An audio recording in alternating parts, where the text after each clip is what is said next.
hit subscribe.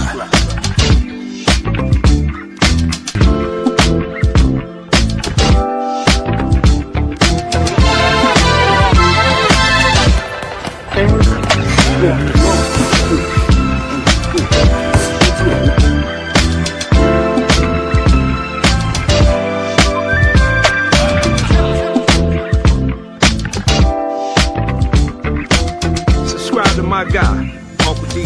Tell him Big Bass sent you. Spurling. I'm an attorney here in Houston, Texas. An advocate for black men, largely because I am a black man. I'm a black father. I have black sons. Hey man, I do what I do.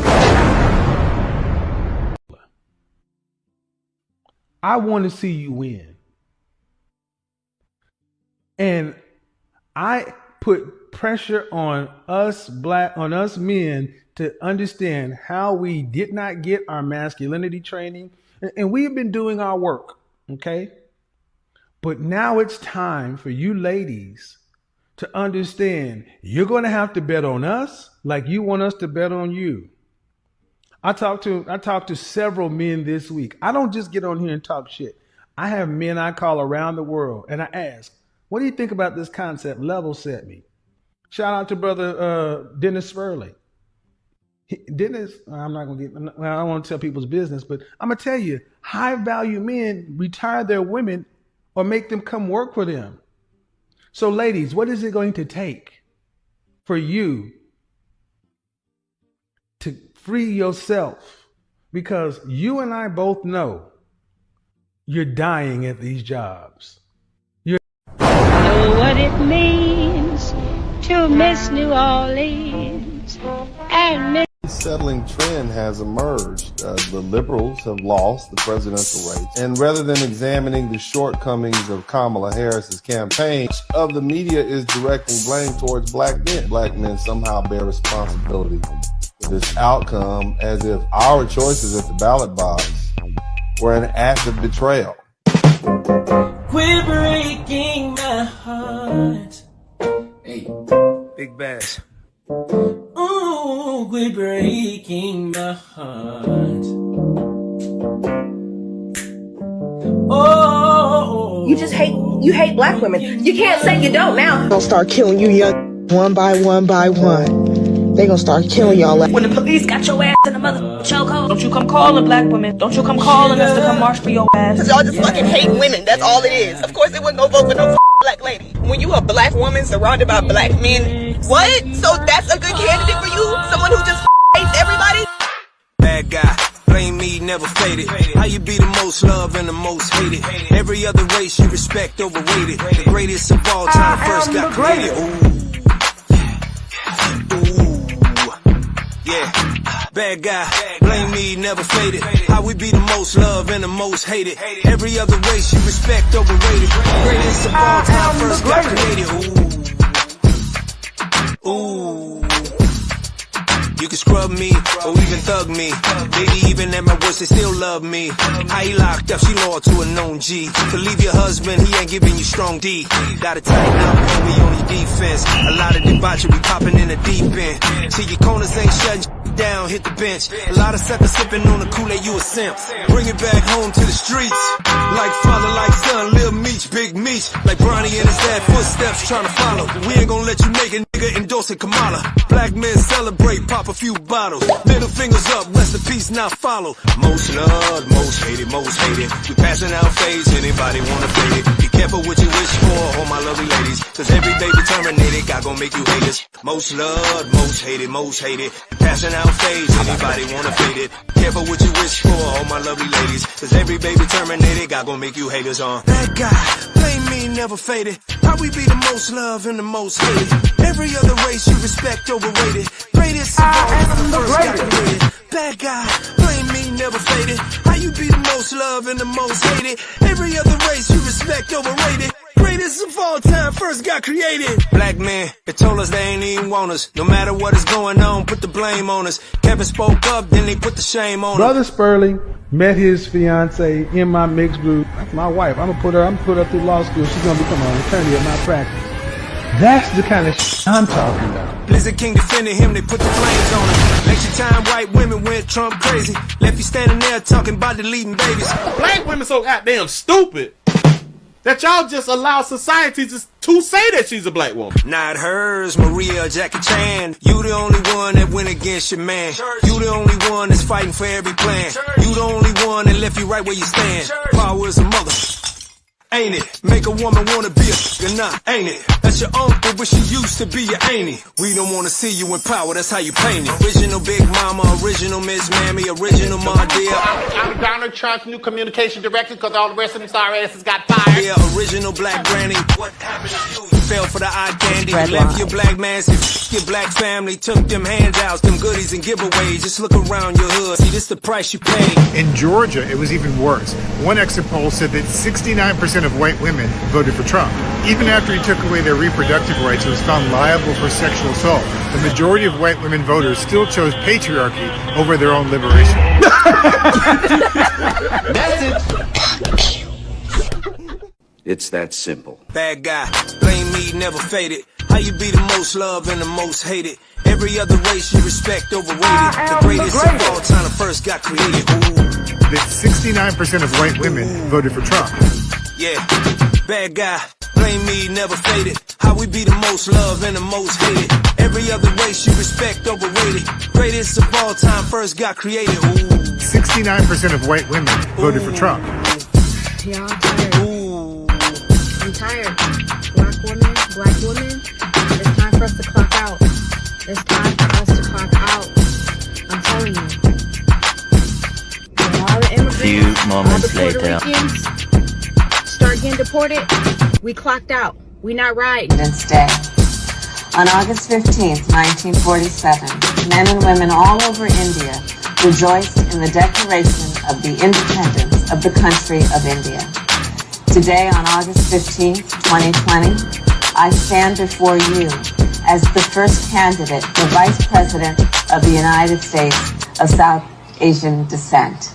So I hope you celebrate today, and then tomorrow, I hope you join me in getting to work. Is this your king? Is this your king? Will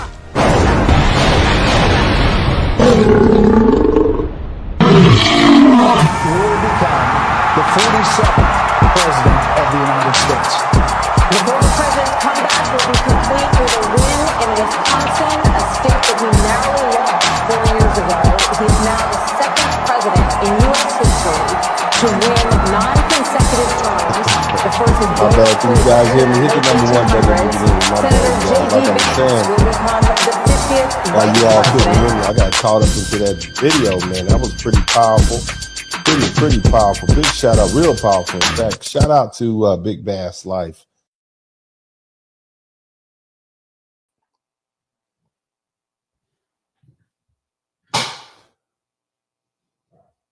What's up, everybody? Welcome to the broadcast. Big shout out to everybody in the chat room, man.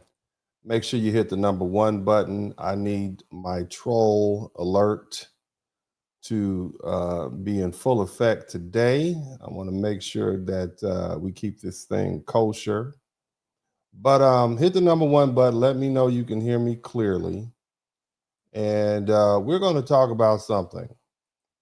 And brothers, sisters, I want you to brace yourselves, because after this particular broadcast, I think we're going to have to reevaluate our relationship as Black Americans. And I'm specifically talking to foundational Black Americans, because as I have been alluding to, it seems to me that we've been infiltrated, and a lot of us are getting blamed for things that we had nothing to do with. I largely believe a lot of the beef associated with the so-called, or the bad reputation associated with out of wedlock birth, paternity fraud, the higher volume of DV, the wedding rate, the marriage rate, which has dropped significantly after 1965, has a lot to do with the fact that we have been infiltrated by Black immigrants who've been posing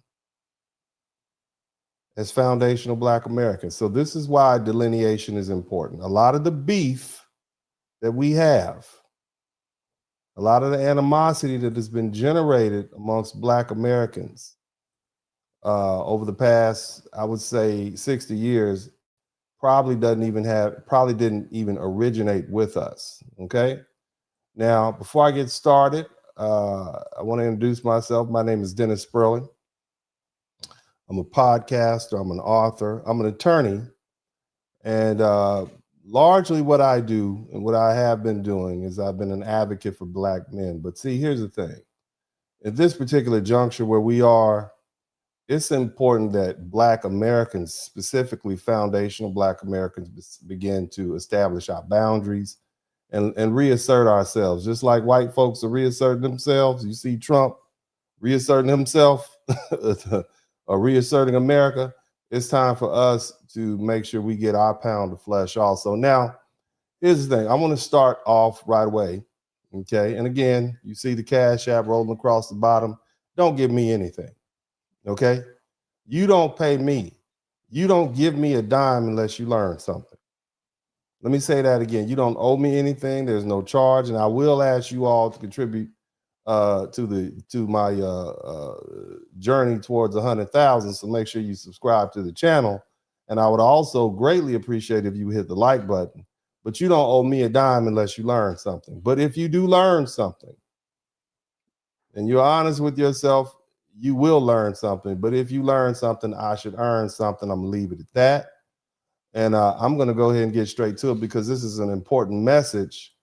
And what we're gonna do tonight is we're going to examine this superior culture that a lot of the Black Americans are confronted with when we are greeted with our Black immigrant family who come to this country after removing themselves from their great and beautiful countries. They bring this superior culture over. Somebody type superior culture in the chat room. Somebody type superior culture in the chat room. Okay. And I want to start off right away because this needs to be said, and I'm going to say it without apology. One of the central problems foundational Black Americans have with a certain category of Black immigrants, what I call tethers, what you hear politicians now calling tethers, what you hear many members of the media calling tethers, specifically, whether we're talking about Ann Coulter or Tucker Carlson, they're referring to them as tethers now, okay? And a tether is basically someone who tethers themselves, an immigrant who tethers themselves to the Black experience and exploits it. Nevertheless, what we call tethers is not their mere presence in this country, because every Black immigrant in this country is not a tether. Okay, it's really it has to do with their posture. And to be clear, this does not apply to all Black immigrants. And I'm gonna say that again. Okay, it applies to a very specific type, the kind that arrives here and immediately inserts themselves into Black American business. Okay, because see, we don't go to their country and get in their business. We don't go to Jamaica. We don't give a damn about the politics. We don't go to Ghana and worry about their financial business. And we certainly don't make comments on their cultural business. And we absolutely will never comment on their family business. Okay? Yet they come to our country and they diagnose us. Matter of fact, there are a lot of folk on the internet right now who aren't even in the United States, who've never even met a Black American in the United States, can't get here if they wanted to, and they're diagnosing our culture from overseas, correcting us, lecturing us, telling us how we should run our lives, how to structure our families, what we need to fix, and what we as foundational Black Americans need to do better. And hovering over all of it is the same claim that Black Americans don't have a culture, or in the alternative, that our culture is somehow defective while theirs is superior. And that claim is a problem. Because when you come to someone else's house talking like that, you invite inspection. And as the old saying goes, when you point a finger at someone, you got to expect that 1, 2, 3 fingers will be pointing back at you. And if anyone doubts, then go ahead and do what I just did and point your finger in the mirror and see if you don't have 3 fingers pointed back at you. that principle applies here. You don't get to lecture us without being examined. You don't get to critique without being scrutinized. You certainly don't get to claim superiority without being held to the standard you're imposing. And let's stop pretending this is happening. Again, I said, if you go online right now, you will see thousands of videos by Africans, many of them still living on the continent, posting YouTube videos and TikTok videos dissecting Black Americans, commenting on our politics, our relationships, our brothers and our sisters and our culture, our people from thousands of miles away, deeply invested in telling us what's wrong with us. And that's the same dynamic that exists when Caribbean voices, especially Jamaicans and Trinidadians and Caribbeans and all of them, when these men and women, their media personalities, their influences, even some of the most visible hip hop commenters, people follow every day, right? They're constantly in Black American folks' business, constantly diagnosing us from a position of assumed authority. We didn't ask them for their input. So here's what we're going to do today, okay? Since you all are so comfortable scrutinizing Black Americans, we're going to return the favor. We're going to do it calmly, we're going to do it structurally, and we're going to do it without insults, per se. And I'm certainly not going to do and I'm going to do it in the foundational Black American way. I'm going to crack on you, okay? We're going to examine your cultures the same way you like to examine ours without our permission and without us even requesting, as if we need your advice, okay? Now, because when people tell us, I want you to understand something. When people tell me that I don't have a culture, and with the inference being that their culture is superior, and then we look up at the DNA test, and we look at the immigration records and the firsthand testimony showing rampant paternity fraud and lineage confusion and institutional silence across multiple Black countries, a serious question has to be asked.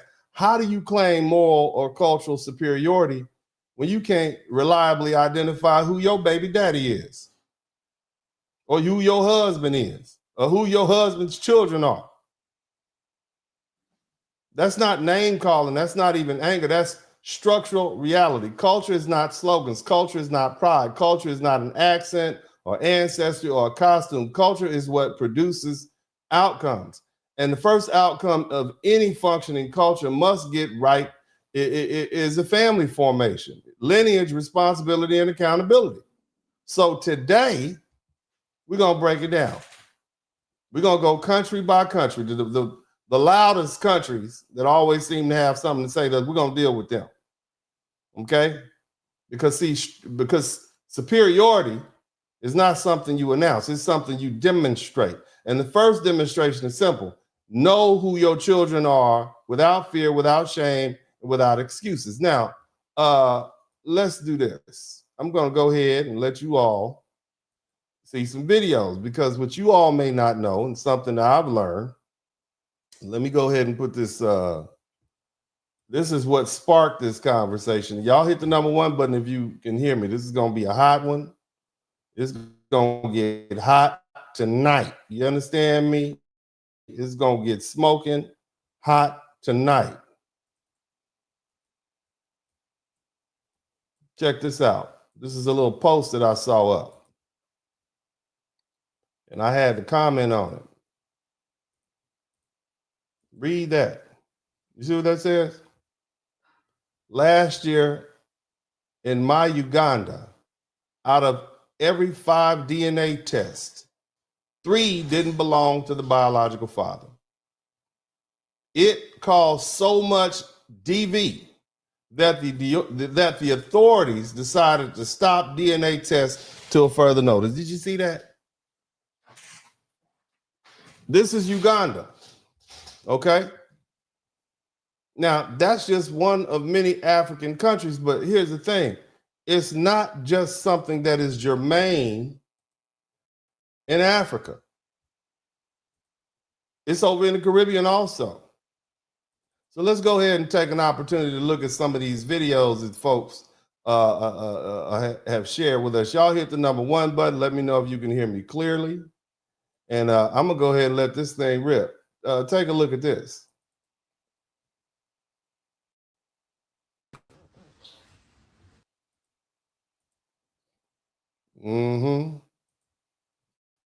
Let's hit this one. Let's see what we got going on here. Check this out.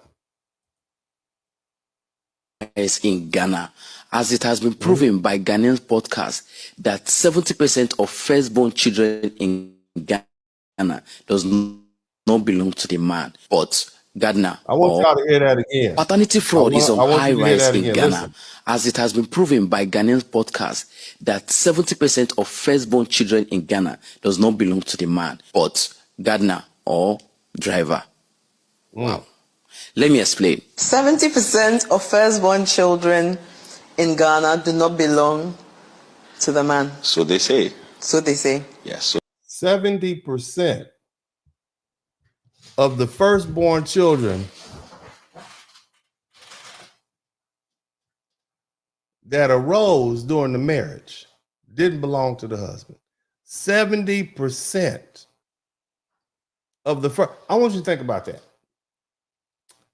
If you have one child with your wife in Africa, in Ghana, it's more likely than not that that child is not yours. 70% of those children were not sired by the father. So I want you, let's let these folk finish talking. Keep moving. Due to uncontrollable knacking among Ghanaian women, it has been proven that 70% of firstborn children in Ghana does not belong to the man, but belongs to another man. So because of this, Ghanaian men are demanding for mandatory DNA tests from their Ministry of Health. They want the government to make it mandatory for DNA tests immediately. Now, this gentleman is talking fast, but he said the men are demanding DNA tests. 70% of the first. I want you all to conceptualize that, because we got a lot of Africans that love to come over here and tell us that we don't know who our ancestors are. Who you don't even know who your daddy is, sir. Sir, more likely than not, you from Ghana, you definitely don't know who your granddaddy is. You over here telling us what we need to do, chief and chief. You don't know who the chief is. I'm just saying. These are what your people saying about you. Now, I don't get off into your business. You all like to get off in my business as a foundational Black American, and we just returning the favor. You all seem to know all the stats about what's going on in Compton and Alabama and Mississippi, but what's going on in your own backyard? 70%. That number is that is astronomical. Let's keep listening. Child is born to determine the father, to know who takes the child home. Now, this will help them reduce paternity fraud in Ghana, as the paternity fraud is becoming too much. So Ghanaians, make una dey take am easy. Jeje, una too dey knack too much.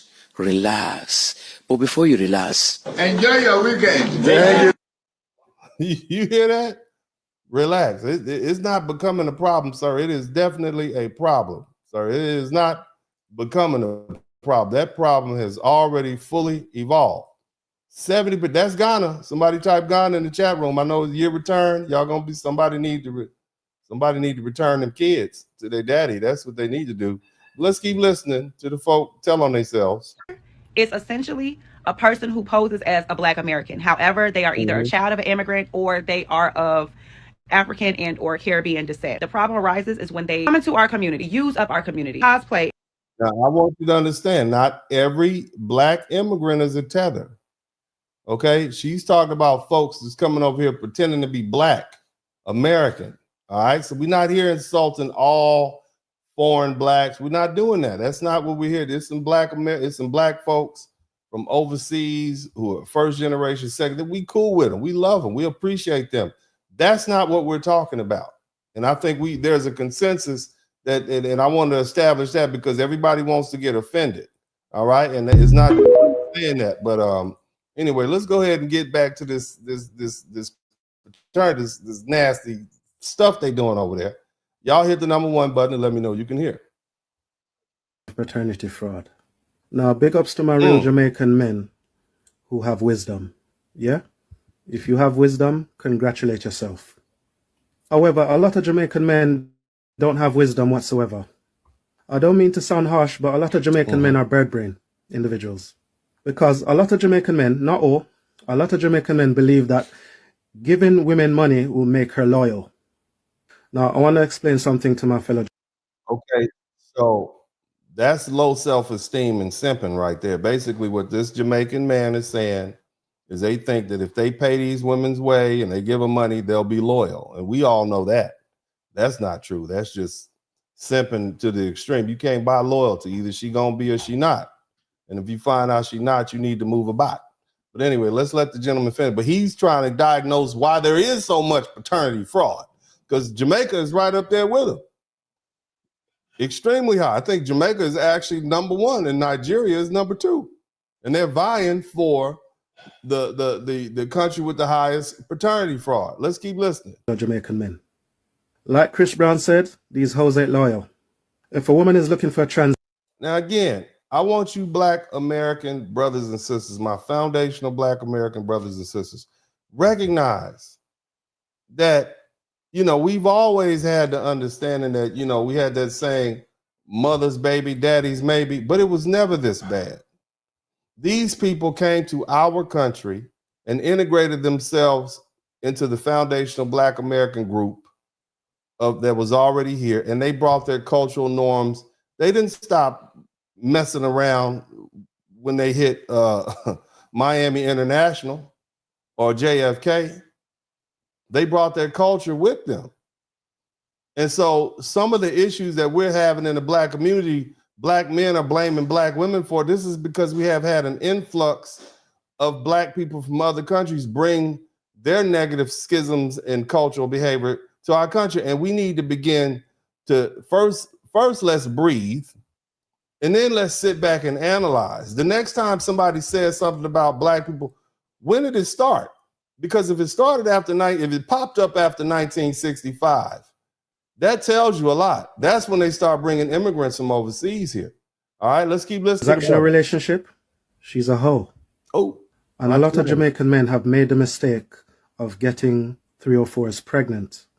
But hear this, my Jamaican men. If she wants a transactional relationship, she's not going to be loyal to you. She will always go to the highest bidder. If you have 3 grand, then she'll go to the other man who has 6 grand. And the next man who has 10 grand. And the next man who has 100 grand. So to my Jamaican fellas, the reason why you're the number one victims of paternity fraud, because you keep getting in transactional relationships with these 304s. Bro, the reason you're the number one victim of paternity fraud because you got an island full of 304s, brother. That's it. Okay, I mean that's it. Anytime your woman is, not only is she banging other men, not only are your wives banging other men, they are letting them get them pregnant, and they are taking those children to full term. That's not a situation you can buy your way out of. That is a cultural issue. That is long-lasting cultural inherited behavior. You can't get around that, homeboy.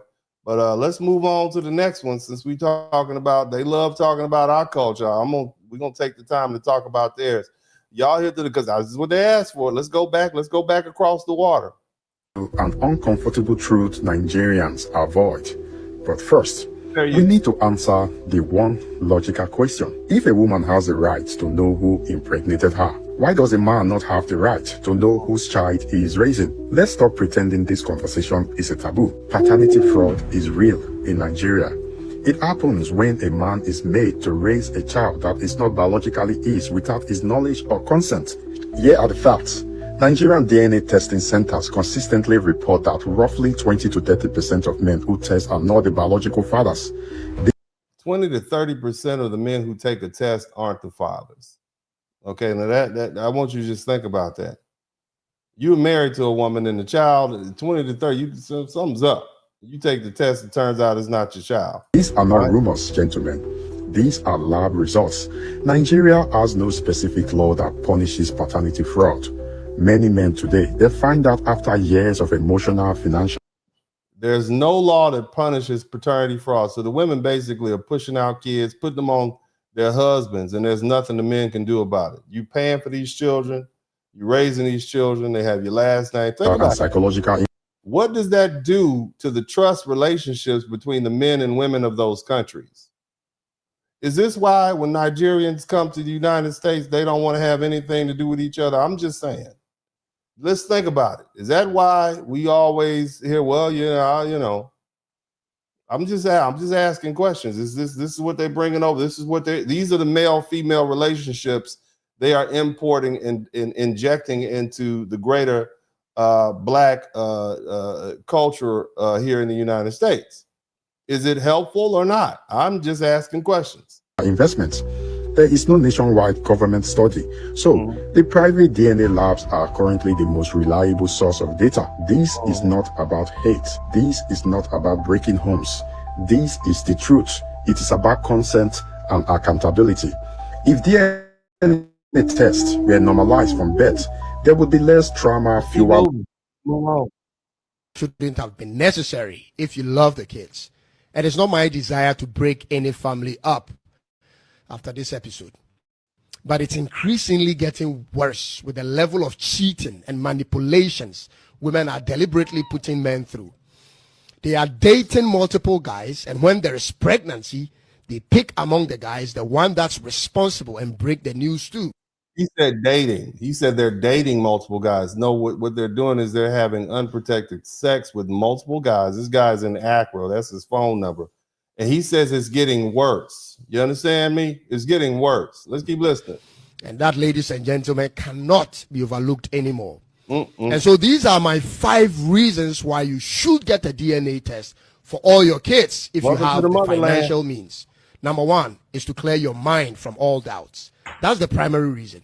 Number 2 is to ensure a continuation of your own legacy. Number 3, in my opinion, is the most crucial among the 5. It is to help you, the man, to make adjustments. Perhaps you can do something about it, if possible, before it's too late.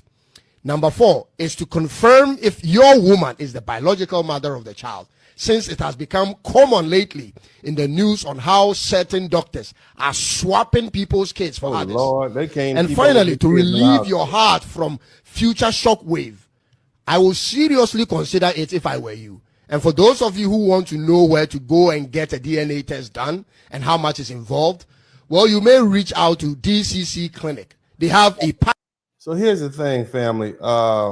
Again, these folk always want to get in our business and they want to tell us about how we should run how we should conduct ourselves in the United States and how we have no culture and all these different things. But, it seems to me like they have their own issues they need to deal with. You see, it seems to me like they can't match their children with the children's father. And, you probably don't have any room to move if this is an issue. Now, we're going to keep listening because it's, it's important. Let's hear what this brother has to say. Hit the number 1 button if you can hear. Countries with the highest paternity fraud, meaning the highest jacket rate in the world. You want to stick around for number 1. Number 2. I want you guys to remember that term, jacket. Like putting the jacket on, jacket. Listen to that term. Words have meaning. Okay? Words have meaning. He's going to define what a jacket is. If not, I have another video to define what jacket is. But words have meaning. They have cultural meaning. And the fact that they have a word to describe a child who is sired by another man and then put on another man to raise. It says a lot about the culture. He's talking about Jamaicans. Let's keep listening. The country with the most jacket, the most paternity fraud. Number 3 is Canada. Standing at 2.8%. It is bad, but it is not too terrible. Canada is number 3. Number 2, Nigeria. Ah boy, 30%. That means 1 in 4 man a mine jacket in the country of Nigeria. Can you believe that? 30%. It is crazy how paternity fraud is taking over the world, especially... No, it's not taking over the world, sir. It's taking over Jamaica, Nigeria. It's taking over Ghana. and Uganda. Okay, it's not taking over the world. This Jamaica. It's taking over Jamaica, sir. Y'all don't know who y'all kids belong to. That's a problem, sir. That's a problem. A man look like he is from, you know, Red Rag Representatives of South Central LA. This dude is dressed like it is 1997. But let's go ahead and keep listening. In the black countries, crazy. Number one, the country with the highest jacket rate. The highest paternity fraud. This is not my opinion. This is facts and data shown by DNA testing. Jamaica, they are number one in a jacket giving paternity fraud. So woman in a Jamaica responsible for the highest jacket. But hold on a minute, brother. But you also have men in Jamaica who are having sex with married women and getting them pregnant. It's all y'all down there. You can't just put it off. I mean, if a woman lay down and open her legs, she's not gonna get pregnant because of the air. I mean, there's no coconuts that's gonna fall out of a tree and get her pregnant. It's a dude, a blood clot. Would you say a ras with a bamboo that comes down there and put the seed in her. She knows and he knows, so that means both of y'all are scandalous. All y'all are scandalous. I mean, I'm just saying, you can't just blame the woman. Why am I not getting pregnant? No, the men are impregnating married women and not even bothering to come back and see if a little coconut, little peanut head child came out of there 9 months later, sir. You can't. It's all y'all down there doing scandalous stuff, and if it's that high, if the paternity fraud rate is that high, that means all y'all doing it. Don't none of y'all know who y'all daddy is. Okay, that's what it looked like to me. Don't none of y'all know who your papa is. I mean, don't blame the women, sir. That's see again, fellas, ladies, my foundation black. I want y'all to listen. This is what came over here after the Hart Seller Immigration Act. This is the culture that they brought with them.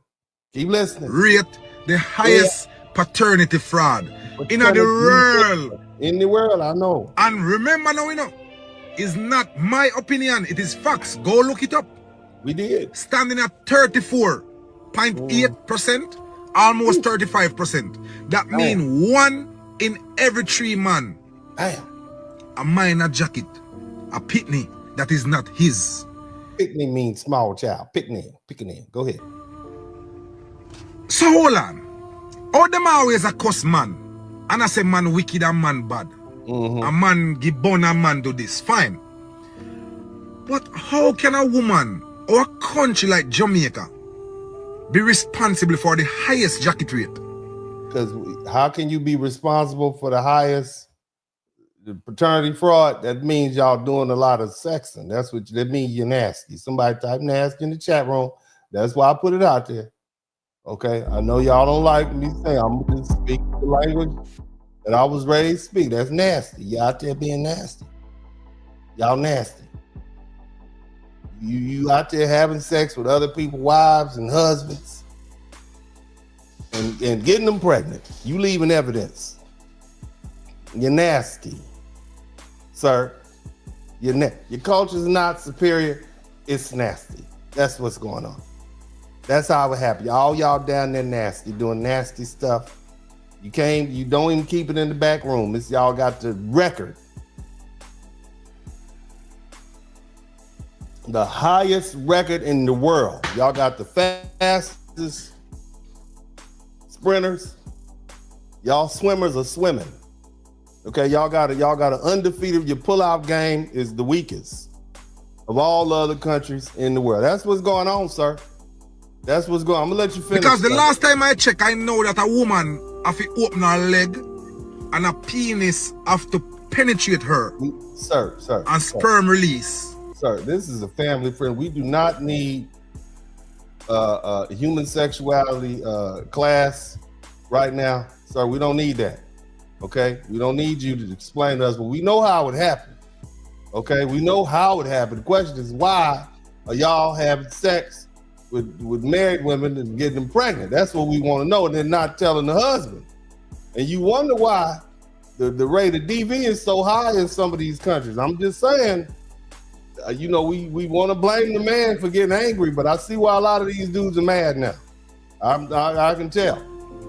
Within 5 minutes, 2 minutes, 15 minutes, whatever. Sperm. He said 2 minutes. So all he needed 2 minutes, and the swimmers all in there. Boy, y'all something else. I'm gonna let this cat into that female, and she get pregnant, and she give that pitney to her boyfriend or her husband, knowing that pitney is not for that man.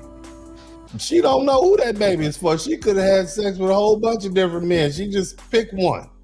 She just picked the one with look, man. Whether knowing or unknowing, I still cheated. Unknowing. It is crazy, yo. It is diabolical. Just what you're doing. I'm going to make a video about it. Go ahead and tell us what Jack them to criminalize it. In Jamaica. And we may have ignored it for a while and just take it for... We have a serious problem in Jamaica, and we've been ignoring it for a while. But y'all always focused on our problems. Y'all always trying to tell Black Americans that we don't have culture. You got issues with... Why do y'all get in our business and you have your own issues? You know you have this problem. A nice punchline when we're giving jokes, or a nice punchline in a song. It's funny. But we have a problem, and the What's problem the problem? is paternity fraud, Woo-wee. aka jacket. We got a jacket problem in Jamaica. Jacket problem. They got a name for it. Many of us going around thinking that the children are ours. I mean, we really check it out. They're not really ours. They're not yours, sir. Research found that 30% of Nigerian men are fathering children that aren't theirs.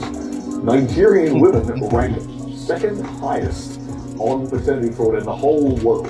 And guess who ranks number one? Jamaica. Jamaican women have a paternity fraud cuckoldry rate of 62%. Shout out to my man Downrange. You the first person to join the membership, man. I appreciate you, man. You the first person to, I guess, officially you be the first person to contribute to the super chat, man. Big shout out to you, man. Thank you for being number one. Did you hear what these people are saying? I mean, it's a problem. They're just out there nasty, man. Somebody type nasty in the chat room. Y'all nasty out here. Why y'all being so nasty? It's terrible. Terrible, terrible. Let's keep listening. To get someone else's kid than your own. If you're banging up a Jamaican girl. I laugh after we were on the world, though. Jamaican man. You know, say one time, Jamaican man was the envy of the world with the other man them cause, you know. No, Jamaican men were never the envy of the world, sir. They were never the envy of the world. So I'm just going to put it out there. Never the envy of the world. It's just all in your mind. And it sounded to me like, you know, y'all, the title was unearned. With this and with that and with nice and nobody can do it like a Jamaican man.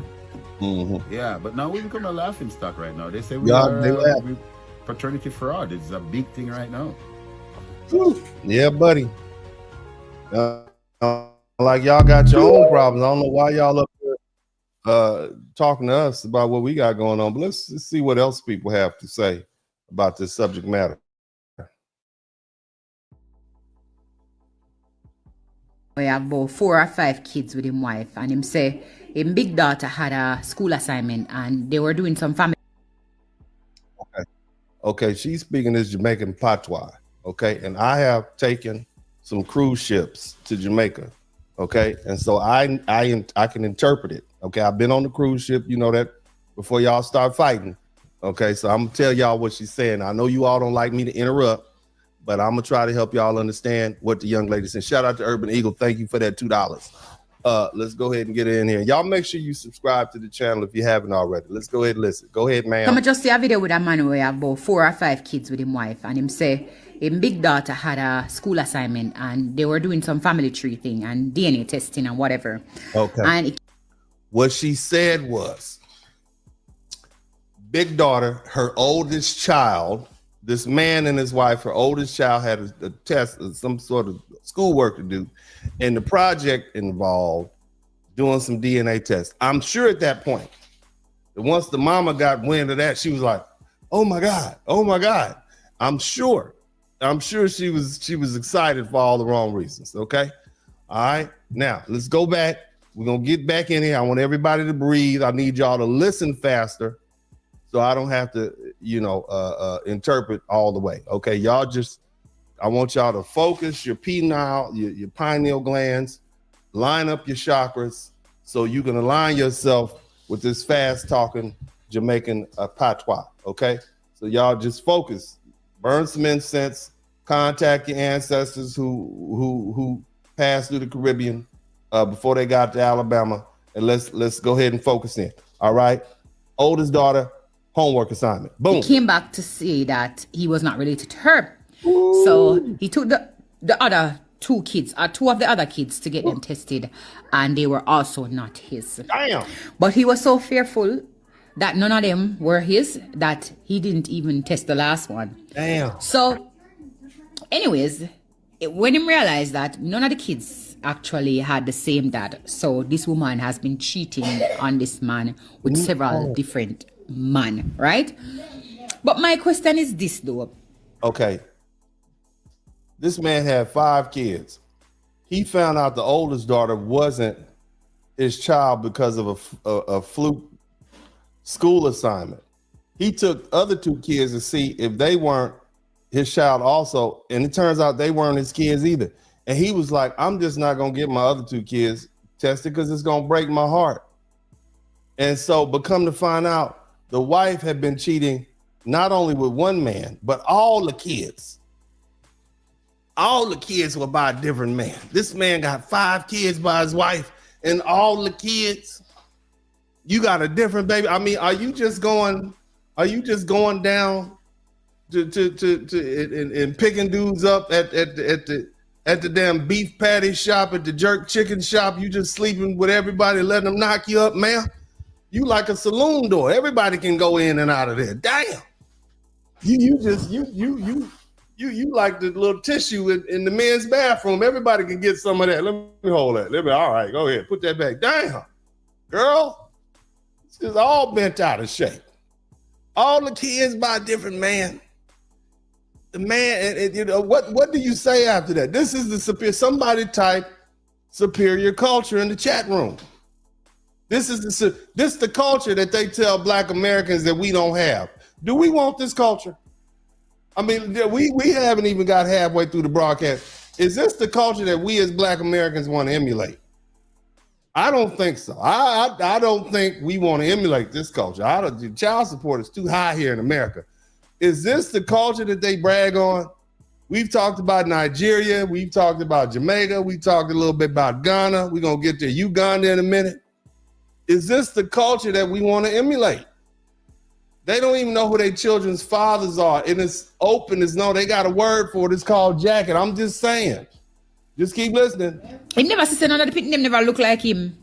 For the men who are with women who have multiple kids with them, and none of the kids them don't look like Una, and everybody has to say, go and get a DNA test done. What is it that you guys are afraid of?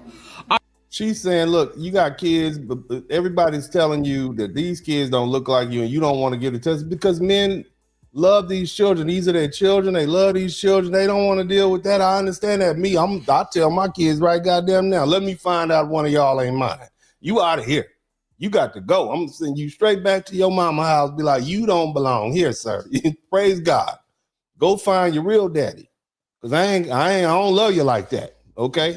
I don't love you like that. I'm with you, but I don't love you like that. You got to go. You see? Oh, no. Are you guys who don't love on the money? What is it you guys are afraid of? Are you guys scared that it's going to come back and you're going to realize that you're infertile and you really can't have any kids? No, they don't want to get their heart broken. And see, she hit on something. Are y'all afraid? She see how she shift the blame on the Jamaican men? Are you afraid that you're infertile? And that's why you don't want to go get tested because it's going to turn out she had to do it because if she didn't go have a baby by these other men, then she wouldn't have children at all. You just going to shift the blame on. This is the type of stuff that they brought to the foundation of Black America because this is the type of delusion and blame shifting that they had brought to the United States of America with them when they came here. This is the mentality. This is that superior culture they always bragging on. Is that what you guys are afraid of? Because I can't fathom it. I know quite a few people who me I tell them say go do DNA testing or go do DNA test card. The pitting don't look like you know. The child does not look like you. You know what you're saying? The pitting have nothing for you. And then just refuse. And sometimes the women have more than one kids for them. And it's so obvious, it's so blatant that the pitney don't look nothing like you. And then they refuse to do a DNA test. Men who have this gut feeling, cause I feel like somewhere in our gut on kind of know. Anyway, but the story. Some of them don't know, baby. They don't know. They just trust their women. They simps, and they think she wouldn't lie to me. And you heard what the man said earlier. He's paying all the bills. Surely she wouldn't be out there giving that wop to somebody else. She wouldn't be out there giving that wop to somebody else. Now, I know. Okay, I pay all the bills. I'm a Jamaican Kingston. I'm a man. They're very proud people. These Jamaicans are very proud of themselves. They love them, your Bob Marley, Marcus Garvey. I get it. But you shouldn't be proud of your old lady, because your old lady is out there giving that wop to somebody else. Okay, that's what she's doing. She's down there giving that wop to somebody else. And, this is the problem. But you all will constantly want to tell us that, we Black Americans are ignorant. Maybe y'all should just work harder. Somebody type work harder in the chat room. Said his wife end up, unaliving herself. And him never get the last one tested, but boy, brother, Anna, you're pitting that night. None of them are yours. Jaja. Hey, woman, you know wicked enough somehow. Hey, you know wicked somehow, yo. It's wicked. I know you dangerous. Hey, woman, we give her mother a jacket, bad. You know them with him. It's a dangerous girl. Anyways, let's keep listening to these people talk about these issues that they have. Hit the number 1 button if you can hear. I say I have big case. Ama man no any UK abine. Now okofa na yire every Africa, Nigeria. Now again, she's speaking one of those local Nigerian dialects. But because I'm me and who I am, okay, and I speak niggeration universally, I'm gonna tell y'all what she's saying. I speak all the accents, so I'm gonna go ahead and tell y'all what she said. Go ahead, ma'am. Eba UK, okofa oba ne ba UK no. Oba ne se no wanyim. Ba ne nyim e no de ne bae. No okọ Nigeria eko gusu ntia na so ma ba ne nyim ya no. E no se ne yira anyim de a wo de ba ne eba UK ama ba na ba bewo. Na oba ne be wo wie ye na DNA test. Eba out no. E no hu se akola no enye ne ba. Nemom akola no ye bema a wo Nigeria, bema no ti Nigeria mom. Ne ba any akola no. So any UK being on the slave ship trying to figure out what each other's saying. It's true, Najuma say so no. Na ne DBS, the DBS record so adamage. And I'm so ama maame no a report to ni kunu no ama UK aban say ni kunu no a repo no. Me no woka say ya asam no court o mu hwehwem say nyame amoa Nigeria ni man na de ne go back to Nigeria for rape. Ne yire ohun DNA test say akola ba no okofa ba ni free Nigeria ba ye no. No ba ni na. Basically, something's going in Nigeria with some DNA tests. That's basically what she's saying. Okay, did y'all hear that? Something in Nigeria is going on with some DNA tests. We're gonna table that and get some folk in here to speak English, because I don't know what the hell that lovely lady is saying. But let's go back to the broadcast. Let's go ahead. Is number 1 when it comes to paternity fraud globally, and Nigeria is number 2. However, there are other countries on the list for having high rates of paternity fraud. Those other countries include South Africa, Ethiopia, Lesotho. Hold on. South Africa, Ethiopia, Lesotho. All those are African countries where they have all these superior cultures. Let's keep listening. And the United States of America. I know, but that's because the people came over here. Y'all done came over here on us. Okay, let's keep 100. These are the countries with the high rates of paternity. Why you didn't include Jamaica and Ghana, and you skipped a couple? You didn't include Jamaica and Ghana and Uganda. You skipped a couple, sir, ma'am. Paternity fraud across the world. However, one of my followers sent me this video by a Ghanaian podcast. Watch the video and I'll be right back. 70% of firstborn children in Ghana do not belong to the man. So they say. So they say. Yes, so keep moving. I definitely believe that the estimates being given for Ghana as having a 70% rate of paternity fraud when it comes to firstborns is quite accurate. Last year, I mean, how do you have sex with another man after you get married to give birth to this other man's child? Is that the ex-boyfriend? I mean, are the ex-boyfriends of these Ghanaian wives sneaking in the marital home and having sex and impregnating their ex-girlfriend who got married? I mean, this is mess. I mean, are they just doing it for the plot? I mean, is that what's going on? I'm just saying. I mean, this is some scandalous, treacherous behavior out here. I mean, golly, this is the motherland. This is going on in the motherland. Let's move on to the next one. I got to get to my broadcast because I'm not going to be out here all night. But again, you all insist upon talking about foundational Black Americans and telling us about our culture, right? Y'all always got something to say to us about what we got going on.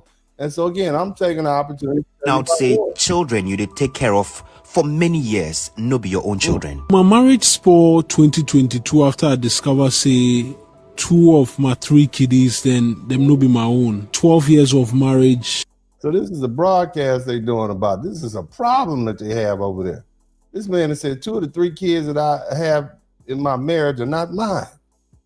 Right? You hear what this man is saying? Some strange reason I go do DNA where I come find out say the kiddies will be my own, Charlie. 14 years of marriage, you go feel imagine what's then at the few as I come discover say the kiddies will be my own. That's be the reality of most people lately. Look, I'm gonna go ahead and put the link in the chat room. I want all the people from the African, all you Jamaicans and folk, I want y'all to come in here and help explain the paternity fraud in your countries and tell us about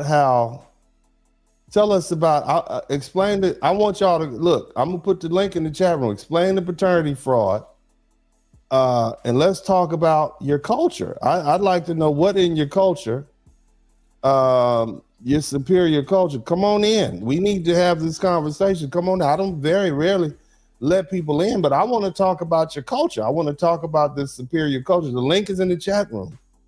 And I would love for you all to come in here and explain to my audience, because we foundational Black America, we don't know much about you all. Okay, we eat you, we like your oxtails. Okay. I've eaten at a couple of Nigerian restaurants, very hot food.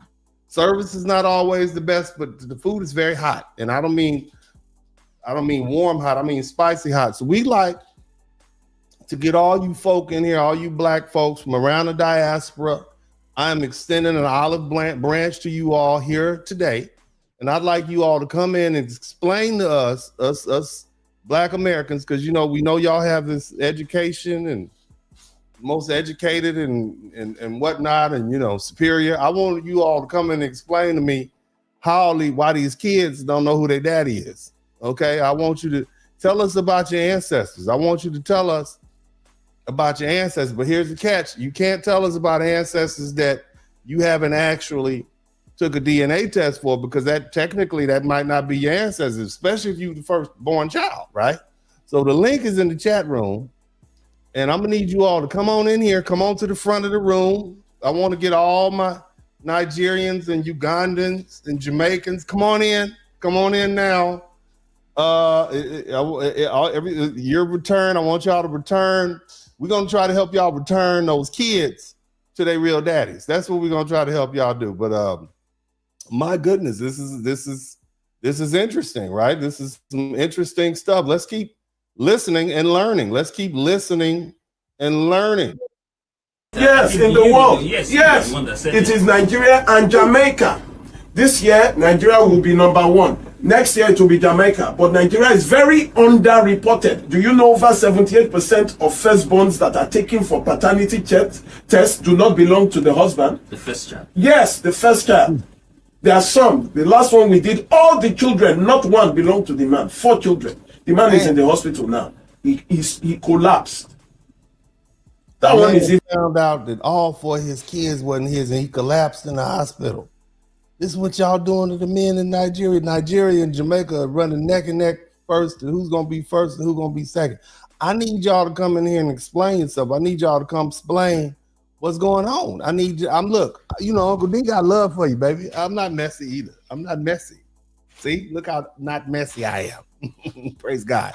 I want y'all to come in here and speak to us, because we also know you all are very Christian countries. We know that Nigeria is very Christian, and our president has taken a liking to you all, and he actually he dropped some missiles on some people that was hurting Christians. So we want to have a Christian conversation about why all these kids popping up for men that is not the husband. We need to know what Bible you all are reading down here, okay?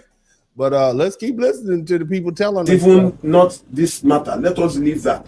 Nigeria's population is over 200 million. Look at how many people are in Jamaica. We dwarf them. Jamaica, how many? What is that? Maybe Lagos and Ogun State is more than Jamaica. My issue is, men, you should be careful. This kind of ridiculous relationships with some women that you get into, and you. Sir, again, y'all keep blaming the men. You saying that the men need to be careful because the women are bad. But sir, here's the thing, sir. Here's the problem. Here's the problem with that. If the women are bad, what do we say about the men who are purposely getting these married women pregnant? Are they good? I think not, sir. I think not. You can't just say, oh, these women out here, these married women out here having sex with these men. These women have a choice. They know they were married. Who's more responsible? The married woman who opens her legs up and lets another man get her pregnant? She knows she's married. The man might not even know the woman is pregnant. So we can't just blame the women, sir. The women don't get pregnant by themselves, sir. I'm just saying, let's keep listening, sir. Let's not shift this blame. Know that this woman is trouble. I have another issue I want to deal with. Whilst I am not abreast with the current paternity fraud rate in Nigeria, I know that Jamaica is #1 at 70% paternity fraud rate compared to Nigeria at 60%. I mean, I looked at this data a couple of years ago, so I'm not sure what the current data is, but I wanted to pinpoint some of the inconsistencies in understanding how data works. In the comment section, a lot of people were comparing Nigeria's population size to Jamaica's population size, alluding to the fact that because Nigeria is we're gonna get you out of here. When I say that paternity fraud is not simply because of cheating, I needed to have defined cheating within this context. In Ghana and many African countries, when you're a woman and you get married, everybody starts watching your womb. Everybody's watching your womb. Obviously, they're not watching you close enough. If everybody's watching, you still able to get pregnant by a man who's not your husband, ma'am. They must be watching with both eyes closed, ma'am. I'm just saying, let's keep listening. There are womb watchers in Ghana and other African countries. And so if you're not showing signs of being pregnant within the first year of marriage, it becomes problematic. And some women have gone 3 years, 4 years, 5 years, no pregnancy. And most African men think that they can all father children, and so they are not inclined and persuaded to go get a medical check. So hold on a minute. You saying it's the men? Is she about to say it's the men's fault that the women are going out cheating and getting pregnant? Is that what she's saying? Is that what you about to say, ma'am? You saying it's the men's fault that these women are forced to go out and get pregnant by another man? That's what you're trying to say. Let's listen to it. Let's see if she really says that. And when that happens, the only way for the woman to be sure if she's not the problem is to outsource. Try somebody else to ensure that she's not the one who has the problem. So when I use... So the woman has to go out. Her husband's unable to get her pregnant. So she needs to go out to see if it's her or him. Okay, because we got a lot of Nigerian doctors over here. So you saying that they can't do some fertility tests to determine whether or not she got to go and go put that thing in a line of fire? That's what you're saying? She got to go put that thing in a line of fire, see if she can get pregnant. And then once she gets pregnant, it's not me, it's him. And just had a baby and tell him it's his baby. I'm just trying to understand this logic. I mean, I'm trying to understand this. So let's say hypothetically, you having a hard time sleeping at night. And so, it's your bed. Maybe it's your bed. So you go break in somebody else's house and go to sleep in their bed. Is that what you're saying, ma'am? I'm just trying to understand the logic. Cheating in this context, perhaps I should have defined it that it is not the purposeful action to deceive your husband. Cheating in this context does not include the purposive, consistent action to deceive your husband. But baby, you got women. How many? You got women with 5 different kids with 5 different baby dads. How many times does she need to confirm that she's fertile and the husband is not? I mean, if the woman is married to a man, okay, and the first baby ain't his, then the second, the third, and the fourth baby is not his. How many times does she need to confirm that she's fertile and the husband's not? I mean, I don't know. We need to do do-overs. This is a very expensive set of do-overs. But perhaps you have been pushed to the wall such that the only option you have is to try somebody else to ensure if you have the capacity as a woman to get pregnant. Because that's the only option you have is to go later. Well, why didn't you tell your husband that that's what you plan to do? Why are you doing it in secrecy? And I'm just saying now, Juju 10452, you're gonna have to come in the chat room. You're gonna have to go ahead and follow the link. You said, who's this Timu Tariq Nasheed? Bro, we only got room for one grifter in the bandwagon. So here's the thing, you got a lot to say behind the screen. You're gonna have to come in here and scream and show your face. We need you to come on in here and cam up. We need you to come on in here and cam up, sir. You got to come in. If Juju 10452 doesn't cam up, y'all put him in timeout. You got 3 minutes, sir. All my wrench mob. You got to get to action. Get your wrenches. You got to come in here. You got a lot to say. I need you to come on in. The African context, pregnancy, reproduction, and procreation is a burden that falls directly on the woman.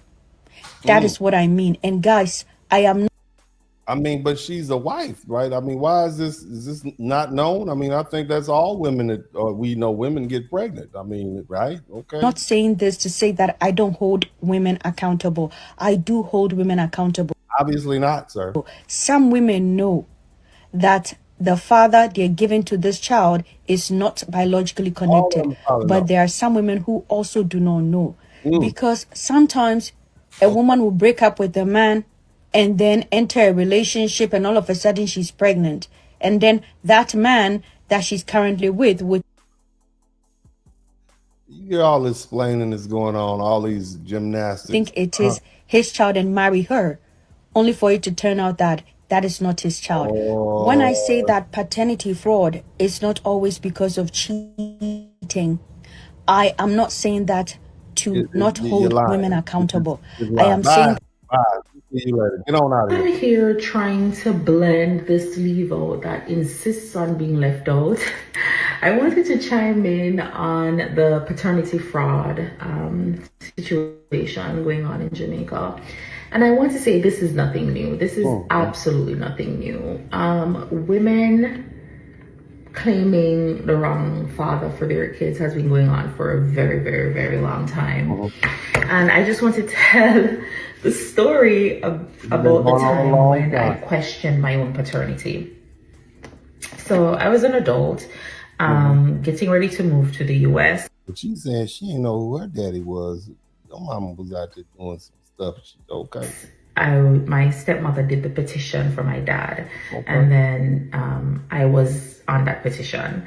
So we went to the embassy for our green card interview. We went to the U.S. Embassy in Jamaica and Kingston for a green card interview. Daddy and I went on the same day, and he was approved that day, but I wasn't. Now, for context, I've been living with my dad, or I lived with my dad since I was like a kid, maybe like 2 or 3 years old. So this man raised me, right? So his thing was approved, mine wasn't, because they said that I needed to do a DNA test. And I was thoroughly confused. But then I thought, okay, maybe it's because I added daddy's name to my birth certificate late, because I didn't do that, I think, until I was an adult. And I don't know exactly how it works in Jamaica, but I think that if the dad isn't present to sign the birth certificate, it's going to be processed without the dad's name on it. But anyway, that was never an issue for me. My father raised me. There was never any question of paternity for me prior to this moment. So when they told me that I would have to do a DNA test before the petition on my behalf would be approved, I think that did something to me mentally. So as we were going home, and I was telling daddy that, you know, it wasn't approved, they want me to do a DNA test, and I don't know how I feel about it. And, you know, if anybody knows my daddy, he makes fun of every situation, because he was like, oh, how could they question that? Your head is just as big as mine. Like, we look alike, all these things. Anyway. So it was about $62,000 to do the DNA test. And at the time, I did not have the money. So I decided to sell, I think it was a furniture set that I had that I decided to sell. I think it was a 2 nightstands, a dresser, a chest, and I don't think I sold the bed. But anyway, I decided that to pay for this paternity test, I was going to have to sell my furniture, because that's the only way I was going to be able to come up with $60,000 just like that. So I did that. But while I was, you know, going through the process, I decided to call my mother, and I was like, hey, mommy, do you have anything to tell me? And she's like, Boa. I said, well, I want to know if there's a chance that not because he raised me. Like, almost all the things I know, I've learned from him. So tell me now that daddy's not my daddy. And in typical Jamaican fashion, what kind of foolishness that you ask me? No, other man. I never sleep with no other man. Of course, big your father, of course, big your father. It's okay, mom, I'm trying to offend you, you know, because one of the most the results could come back and daddy's not my father. Anyway, I talked to him about it, and he was like, listen, you're now an adult. I've raised you this entire time. Regardless of what the results say, you are my daughter. And I'm thinking, why would he say this though? Like, regardless of what the results say? No, I want to know that I'm your daughter. But I thought it was so sweet. And I was like, regardless of what the results say, you're my daughter and nothing is going to change. And that was like, oh my God, I really, really love this man. Anyway, long story short, daddy's my daddy. I really don't know what I would have done. I think I would have resented my mother somewhat, and then I would wonder who my real father is. It was just a lot. It was just a lot to deal with. But, you know, while this was happening to me, I really did do some Googling and found out that this has been happening for a very, very long time. There are a lot of men who do not find out that their children are not biologically theirs until they're like in the process of petitioning for those children to move to the US. And I honestly support DNA testing at birth, because this isn't fair. This really isn't fair. I have a son, and I would be extremely upset if I found out that he was unknowingly fathering a kid that's not his. All right. So anyway, I think I've gone a long way to prove that this is actually a real problem in these Black immigrant cultures. Okay. And that has been my whole point. Now, here's the thing, and this is what I want to deal with. There's a growing class of Black immigrants who come to the United States and they feel entirely too comfortable speaking down to Black Americans. They don't come quietly. They come judgmental. They tell us their cultures are superior. They tell us we are broken. They tell us we're undisciplined, we're dysfunctional. They tell us our families failed, our values failed, our men failed, our women failed, and that they represent some higher moral order. So let me ask the question plainly without softening it. How dare you?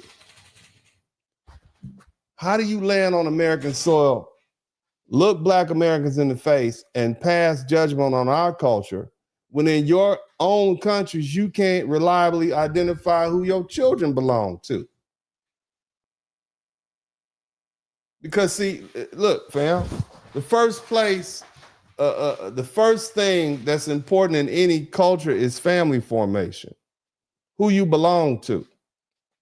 If you can't answer that question, you have no business lecturing anyone about morality, discipline, or values. And yet, across multiple Black immigrant origin societies, the same places that they leave to come here, whether we're talking about Jamaica, Nigeria, Ghana, Uganda, Ethiopia, South Africa, they're having open debates, and we're hearing firsthand testimony and reviewing DNA laboratory data showing paternity failure rates ranging from 30 to 70% in tested samples. That's not a cheating issue. That's not just a few bad actors. That is a system-wide breakdown. When paternity is assumed instead of verified, when male fertility is treated like mythology instead of medicine, when women are pressured to produce, when they think they're pressured to produce children by cheating, that's some serious issues. And here's where Black Americans need to be crystal clear. We didn't lose lineage because we lack values. We lost lineage because of slavery, because our people were kidnapped and brought to this country in the hulls of ships, and we were purposely separated. See, our family records were destroyed by law. It was destroyed by force. It was destroyed by design. Our lineage was attacked externally. What we see these Africans and Jamaicans describing, okay, is something very different. They have an internal tolerance of this uncertainty. They're doing it on purpose. They're purposely getting pregnant by other people. Those things are not the same. They're destroying their lineage on purpose. And there's no moral equivalent. Cultural superiority requires accountability. It requires stable family structures, reliable transmission of identity. You talk about you from this tribe and that tribe. You don't even know who your daddy is. You damn sure don't know who your granddaddy is, and you certainly don't know who your great granddaddy is. Talking about what tribe you from.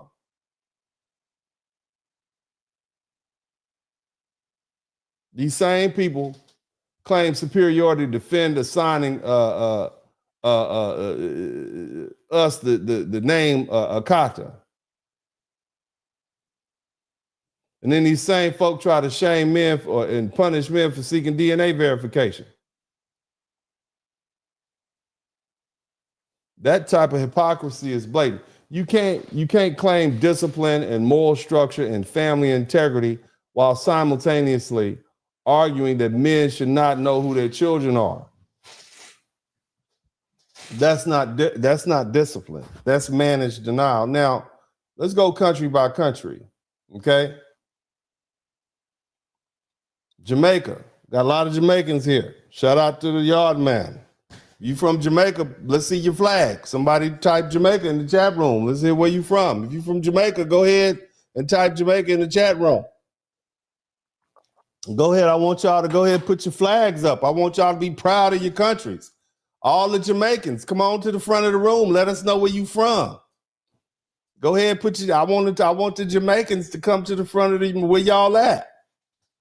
I want to talk to the Jamaicans because when the discussion turns to Jamaican, the tone, you know, we're gonna have to talk about it. This is not something we talk about in the abstract. It's not theoretical. Jamaica is specifically mentioned. It's named directly, repeatedly as the global outlier of paternity fraud. It's not a rumor.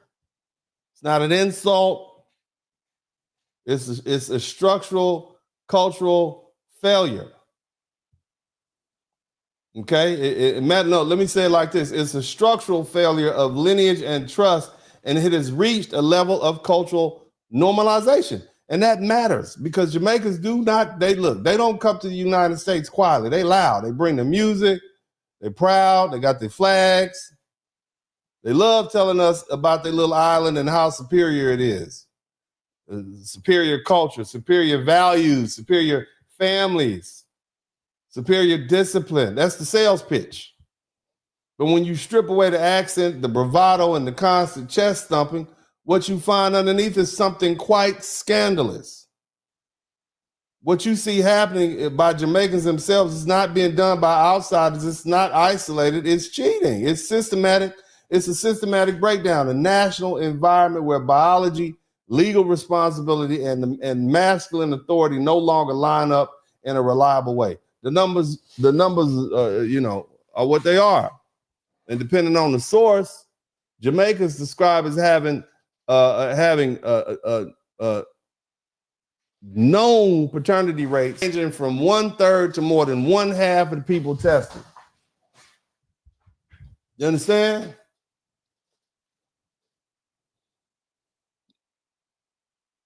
I mean, in Jamaica, the problem isn't even hidden. I mean, behind some sort of polite language. It has a name, jacket. And that matters. We don't even have a name for children born. We got the word bastard, but bastard is a biblical word. Jacket is the word. Cultures don't invent slang for anomalies, for one-offs. They invent slang for behaviors that are common, repeated, and understood. Jacket is not whispered. You heard multiple people talk about it. It's joked about. All right? It's warned about. It's passed from man to man like a survival tip. Listen to that Jamaican man. Listen to themselves. 1 in every 3 men is minding a jacket. That's what he said. In other words, 1 in every 3 men is taking care of a child that's not his own. And you're more likely to raise another man's child than your own. That's what these people are saying. In Jamaica, if you have a child by a Jamaican woman, you're more likely to be raising a child that's not your own, man. That is outrageous. And these people got the nerve to come up here and lecture us about culture.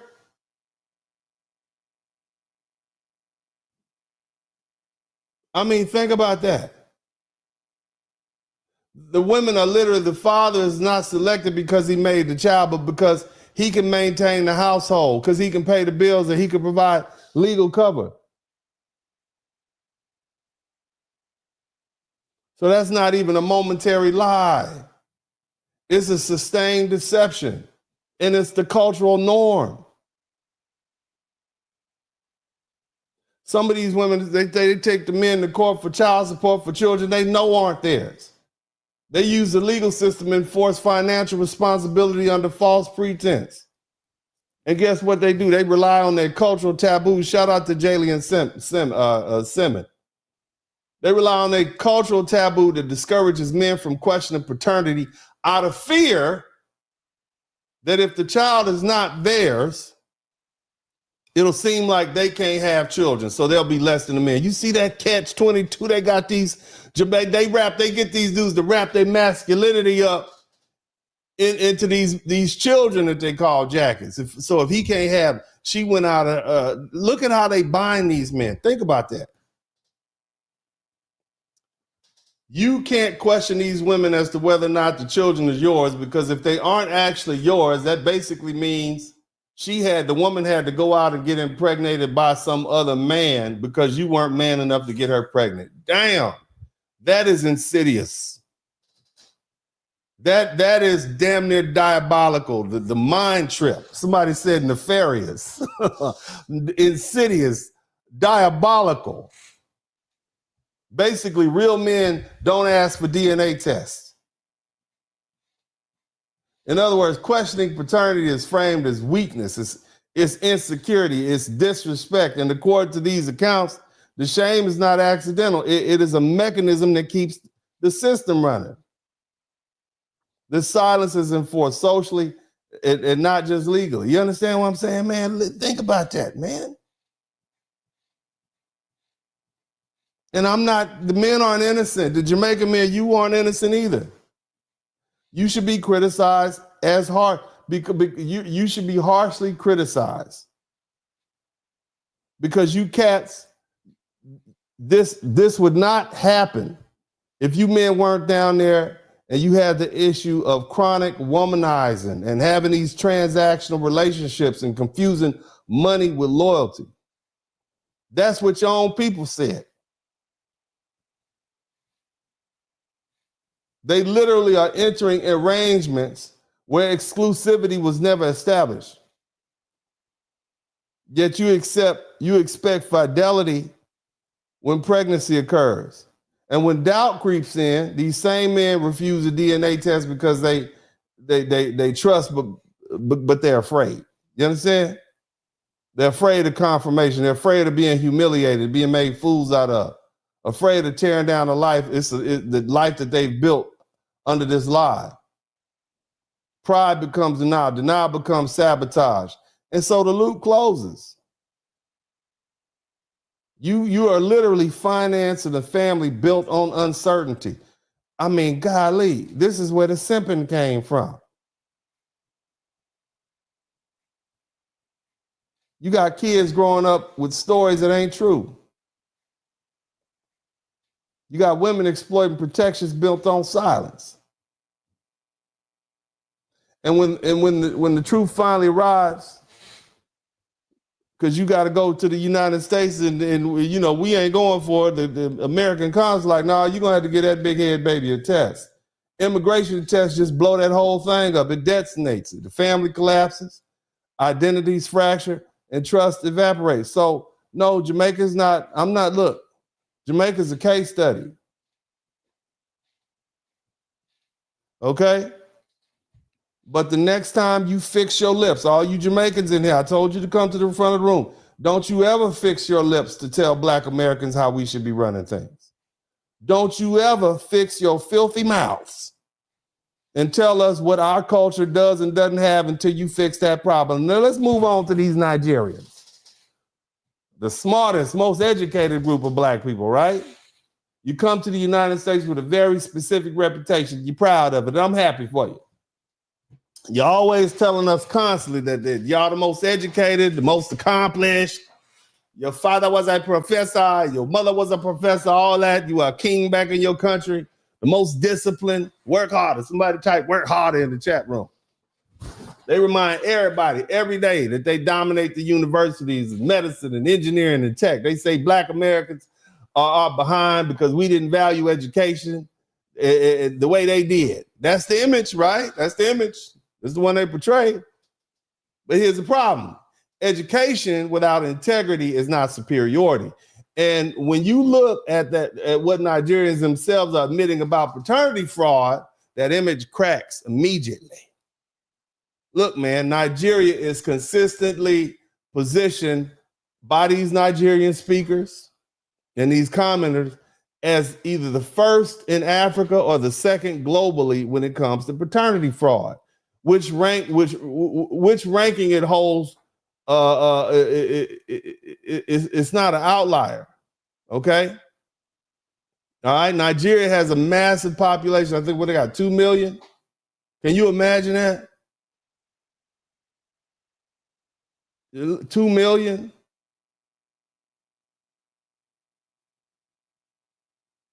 And the truth only appears about this paternity fraud when a man goes looking for it himself.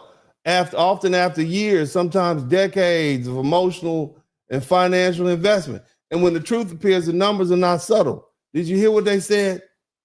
The Nigerian lab said up to 30% in general DNA testing. 30%. In Lagos, they said the failure rate is between 60%. In Lagos, the big city over there. And then the other people said 70% of the firstborn children tested weren't the biological children connected to the husband, family. 70%. I mean, you can argue about which number is higher. Okay, you can say, oh, well, it's 60%, whatever, man. Clearly, y'all have something broken going on. You see?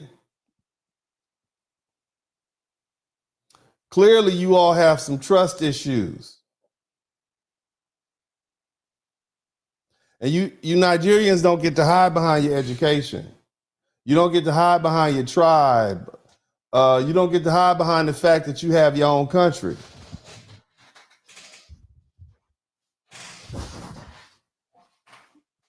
Y'all have an issue with reckless cheating over there.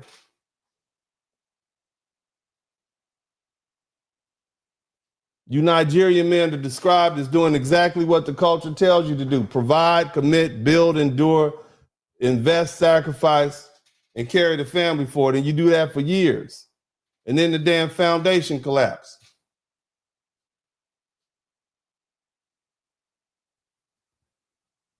And it all falls apart during the immigration screening. Or you might have your private suspicion. I mean, hell, you all say you're known for your education, but I think the rest of the world would say you all are known for having a scamming culture. And it starts in the womb. Your mama has scammed your daddy. You come over here and scam the rest of the world, making them think you're Black American. See, deception destroys families. And the fact that this is just coming out, it tells us everything. A family built on falsehood is already damaged.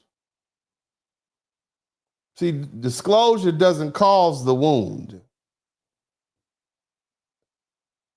Revealing it is that's all the disclosure. It just reveals the wound. The wound is already there. And now here's the part you Nigerians need to hear clearly, especially when you start lecturing foundational Black Americans.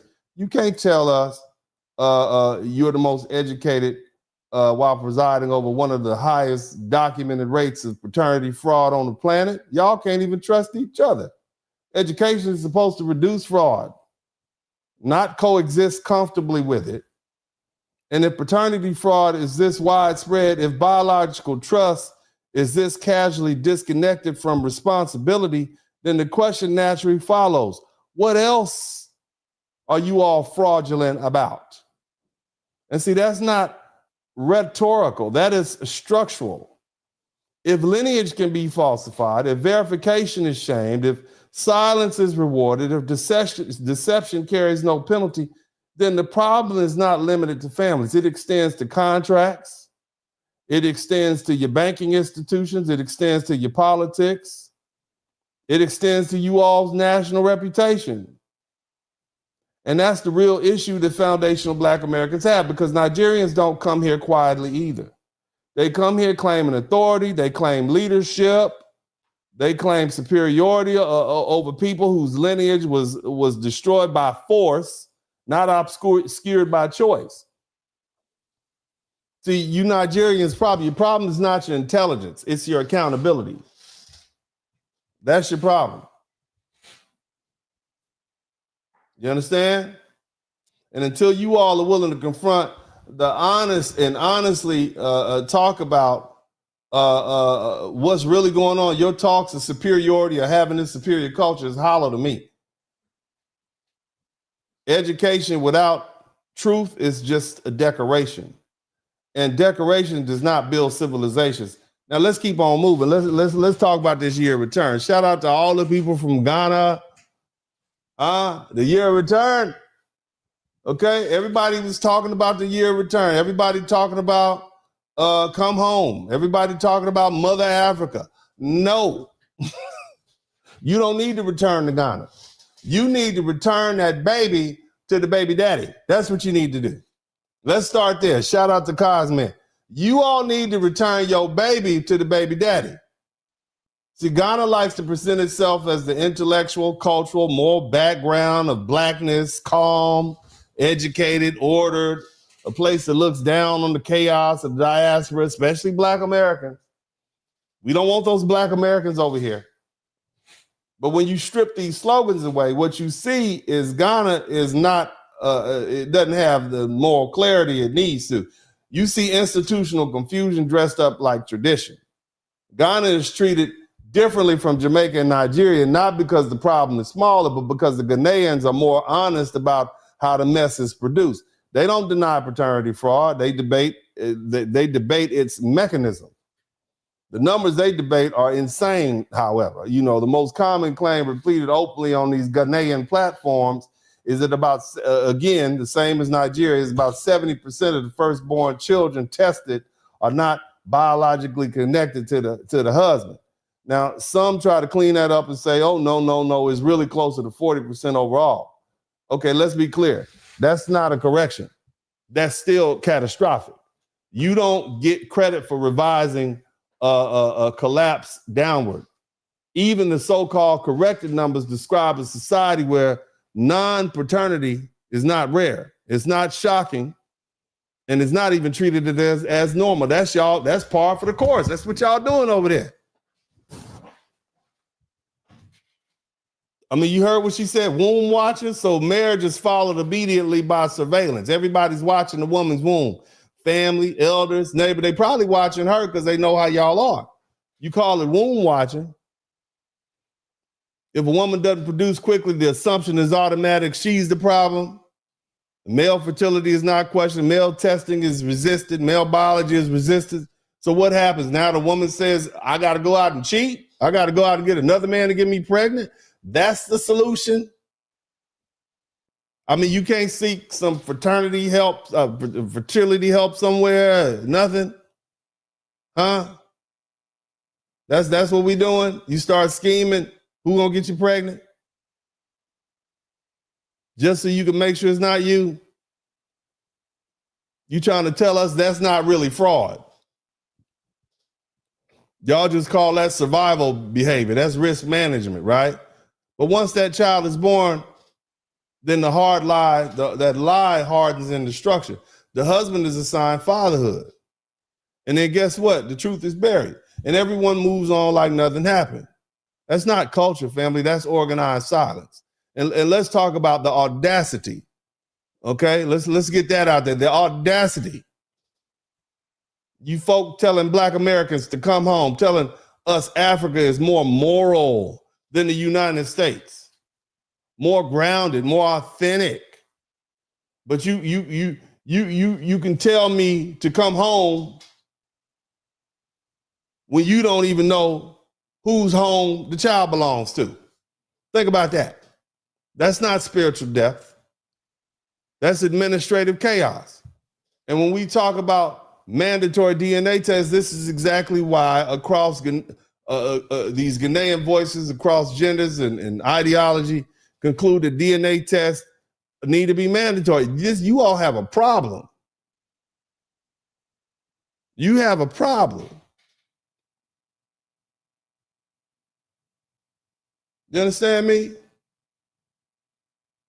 So to me, Ghana is not some sort of a romantic return home. I don't want to bring children over there and have children over there, and then I lose my whole lineage because my sons and daughters are out there having sex with people that are not even married. That don't even make sense. Why would I? That's terrible.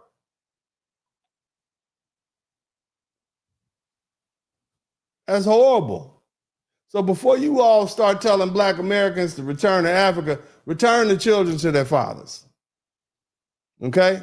That's what you do. That's what y'all focus on. Now let's go to Uganda. We all over. And this is a special case. You all, Uganda shows, let me tell you, Uganda has a very bloody historical memory. And it collides at this particular point with this modern verification, and it shows that they refuse to adapt. Uganda is not new to violence. And this is a country that lived through Idi Amin, a dictator whose rule normalized brutality, paranoia, and unchecked male authority. Tens of thousands of people were unalive. Families disappeared. Power operated without restraint. And that history matters because of this particular conversation we're about to have. Because see, culture doesn't reset just because time passes. And so now, as we bring Uganda into this conversation, I want to give you a live demonstration of what happens when truth moves faster than tradition. Unlike those other countries where paternity fraud is debated online or academically, Uganda experienced a rapid visual collision between DNA testing, DV, and state control. Okay? And the spark was simple.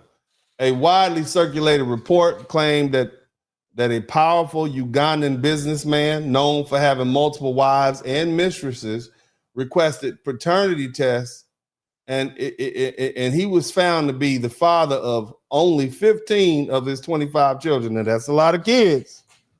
Okay, but he got a 60% batting average. Okay, I just want you to understand that he's got 25 kids and only 15 or 60% of his children belong to him. Okay? The family never commented on it and it was never independently verified, but that didn't matter. The story was important because it didn't become important because it was proven. It was important because it was believable, because these other men had their suspicions. This is what's going on in the motherland, family. The same motherland is telling you all that they have this superior culture. This is the BS that's going on over there. But the bottom line is, once that door was cracked, once that got out, there was a demand for paternity tests. It just exploded over there. According to the Uganda's own Minister of Internal Affairs, the request at the government lab increased tenfold. It went from about 10 every day to nearly 100 men wanted paternity tests every day. 100 men, that's 3,000 a month. It's about 36,000 a year. You have private clinics flooded in streets with ads for DNA. DNA testing went from being taboo to a public obsession, like a new dance crave or something overnight. And then that's when the panic started. Because the lawmakers didn't argue that the men weren't wrong, because they knew what was going on in their country, or at least they had their suspicions, because it got dangerous. It got too dangerous. And you can imagine why. So their parliamentarians, or what we call congressmen, openly begged the men to stop getting the test, because the results it's not because the results weren't accurate, but it's because it became disruptive. In other words, what they're saying is, one of the officials summarized, it basically said the child born in the house is your child. They had to say that. Okay. All right. But the men weren't going for it. All right. Those men went full Idi Amin on those women. You understand what I'm saying? They went full Idi Amin on those women. You understand? It was a tragedy. It wasn't random. They found out that these children weren't theirs.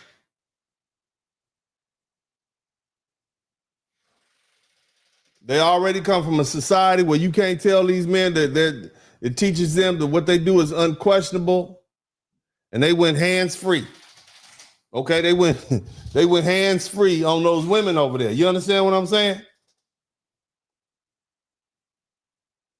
And it got so bad, they had to restrict the DNA test.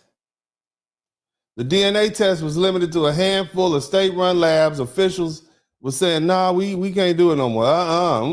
They are going hands-free on our women. They went straight Idi Amin on their wives. You understand?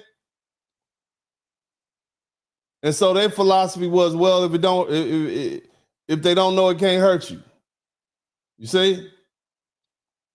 That's been the official policy, basically manage ignorance. That's how bad it is in Uganda.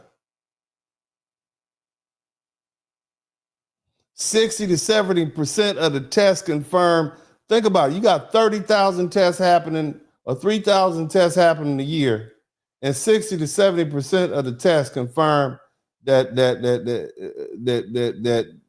actually the inverse, 30 to 40% of those men weren't the fathers.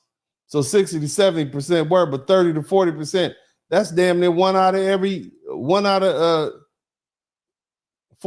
10 homes. That's horrible. And this is superior culture. This is the culture that you all want us to. This is Wakanda. This is where we at. Wakanda forever, right? Huh? This is the lineage that you all say that we don't have. Y'all, they always talk about we lost our lineage. We don't know our. Your dad is. You don't even know who your fathers are. You don't even know who your grandfathers are. Yours is as mixed up as ours is. Look, man, let me explain. Let me go ahead and bring this home, man. The question we have to ask ourselves is, what is the effect? And all my foundational Black American brothers and sisters, come to the front of the room. What is the effect of having all these people over here with their sexual attitudes? Because see, you go to cities like New York, there's a very large population of Black immigrants from the Caribbean and Africa, and they got a high out-of-wedlock birth rate over there. And it's often treated as a general Black American problem. And that framing is misleading.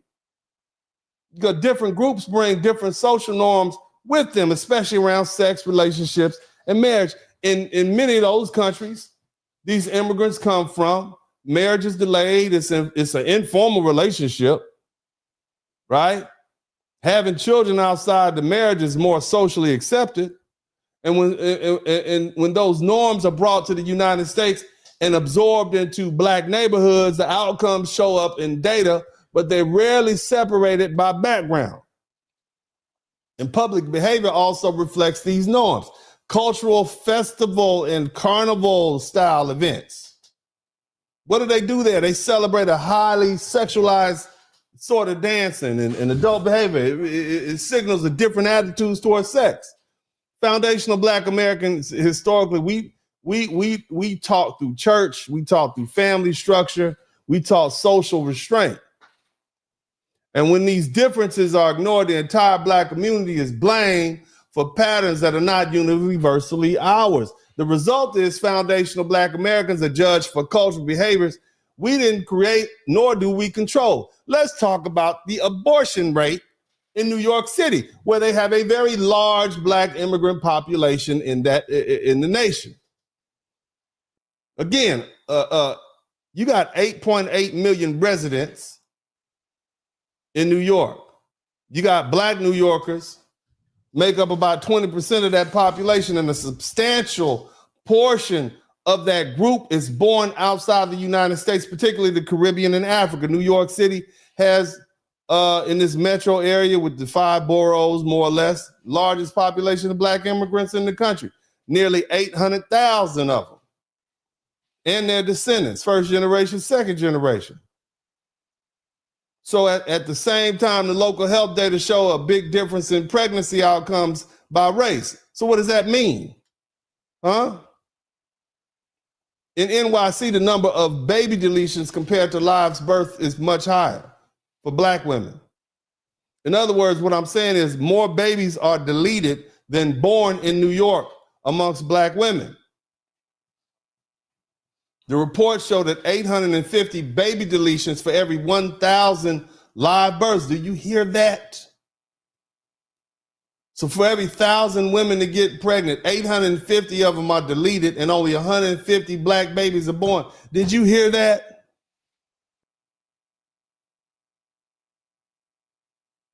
Think about that. Now flip the script. What are white women doing in New York? For every 1,000 white women to get pregnant, they only have 101 baby deletions. Over the entirety of the state of New York, over a third of the baby deletions are black women, even though they're really a much smaller share of the total population. These numbers, look, don't you think these numbers are influenced by the culture that these people bring with them?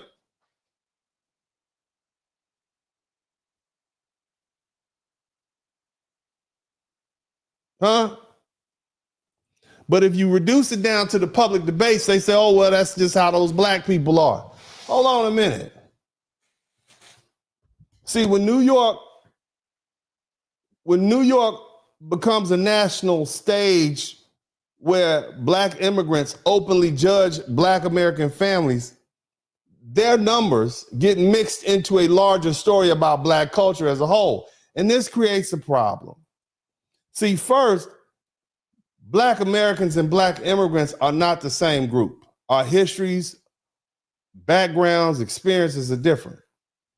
Second, these pregnancies and baby deletions, the numbers are shaped by laws, money, housing, healthcare, and life conditions, okay? Not by whether one group has better morals or better understanding of family values than another.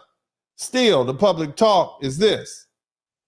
They use these statistics as a weapon, and they use it against black Americans in general. You see? They never mention the fact that they have this huge population of black immigrants there.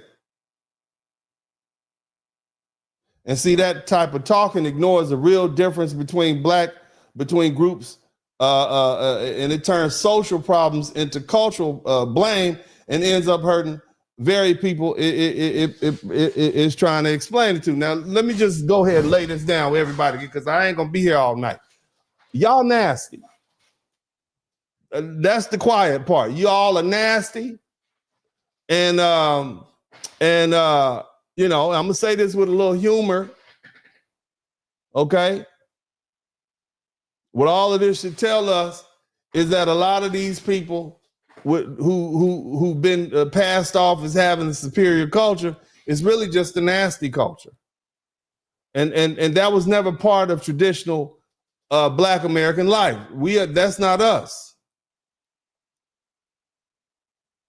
And here's the thing, black Americans have known y'all are nasty for a long time. Somebody type nasty in the chat room. We've known that. And it's not because we learned about your DNA test, but we've learned from what gets celebrated in your so-called superior culture. We didn't grow up grinding on each other in the streets. We didn't build our culture around constant sexual display. Black Americans danced the jitterbug and the two-step. You understand? When I was young, we did the WAP and the Running Man and the Cabbage Patch. We danced with rhythm, not sexual stimulation. Shout out to Molly Artwork. That heavy sexualization came later. And it didn't come from us. It came from the Caribbean and your carnival culture and your soca dancing and your grinding and bumping and dancing, nonstop sexual imagery dressed up as freedom. And then it crossed over into hip hop. And let's be honest, man. Since y'all always got something to say to black folk, let's talk about you. You don't like this, do you? It makes you uncomfortable, don't it? But yet y'all got the unmitigated gall to open your big mouths and say something bad about black folks. Let's talk about hip hop. Who are the artists that push rap in this degenerate direction? They weren't foundational black Americans. They were Uncle Luke from the Caribbean. They were Nicki Minaj from the Caribbean. They were Lil' Kim from the Caribbean. Whole wave of immigrant influence took rap away from storytelling and struggle and rhythm and pushed it to shock, sex, and spectacle. Y'all was nasty then, and you're nasty now. Now, at first we laughed. It was fun. It was entertainment. But now we're not laughing anymore. Because when you look at the outcomes, the broken families, the paternity confusion, the baby deletion spikes, the identity collapse, it's clear that what looked like fun was actually a set of values being imported and normalized from these countries.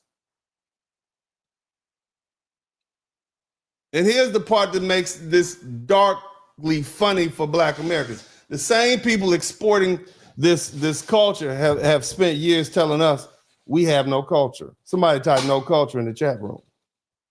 They've been telling us we're broken. These people have been telling us we're dysfunctional, that they're morally superior. Meanwhile, they brought this very behavior that gets blamed on us up here. That's a hell of a joke played on us. You got foundational Black Americans getting blamed for a sexually over-sexualized culture we didn't create. We didn't celebrate it, and we damn sure didn't teach it to our children. Yet somehow we're the ones being told we're uncivilized, we're over-sexual. So yeah, we can laugh a little bit now because it's funny, I guess, but because, I mean, damn, the hypocrisy is obvious. This is about, I'm not hating anybody. I'm just calling out what I see. If you're going to judge foundational Black Americans, you don't get to pretend your exports didn't change the room, family. You're not going to claim superiority. You don't get to hide from the outcomes of what you brought with you from Jamaica and Trinidad and Ghana and Nigeria. And that's why this conversation matters, because Black Americans didn't lose our culture. We've been misrepresented. And now that the data, the history, and the outcomes are lining up, it's time to stop taking the blame and start telling the truth. That's not a joke. That's a lesson. Now, I want everybody in Atlanta, Georgia, to type HEL in the chat room. Because, see, we're going to continue this conversation. I'm going to make you uncomfortable. Let's talk about an open secret nobody likes to say out loud. Atlanta, Georgia. Atlanta's reputation today in 2026, not feelings, I'm talking about reputation. How this city is discussed nationally and internationally. Atlanta is now regularly described in the media, entertainment, and nightlife culture as a place of anything goes type behavior. Am I telling the truth? A city where excess is normalized, where boundaries are loose, where identity and experimentation and sexual libertinism and nonstop nightlife are not fringe, but they're part of the brand. People openly call Atlanta the gay capital, the party capital, the hookup capital. And Atlanta didn't start off this way. In the 1960s, Atlanta was about discipline, it was about structure, it was about purpose. In 1965, Atlanta was about marches, not mayhem. It was about strategy, it was about organization, it was about building institutions. That was foundational Black America's Mecca at work. Even in the 1980s, Atlanta was still grounded in church centered activities. It was family oriented, it was respectable. You could raise children there without feeling like you were fighting chaos every damn day. That version of Atlanta is gone. It is now nostalgia. You understand? So what changed? What changed was migration. Not migration in the abstract, but who migrated there and from where? And what cultural habits came with them? See, starting in the 1980s, it started picking up speed in the 1990s. What was happening in Atlanta? Atlanta became a major destination for people moving from the East Coast, especially New York, and that part is verifiable. They wanted to move down south. And what followed was a clear cultural shift. Atlanta didn't just grow, it absorbed. And one of the clearest signs of that shift is Freaknik. There was no Freaknik in 1965. It didn't exist during the civil rights movement. It didn't come from marches or or church basements. Freaknik started in the 1980s as a small little picnic for black college students.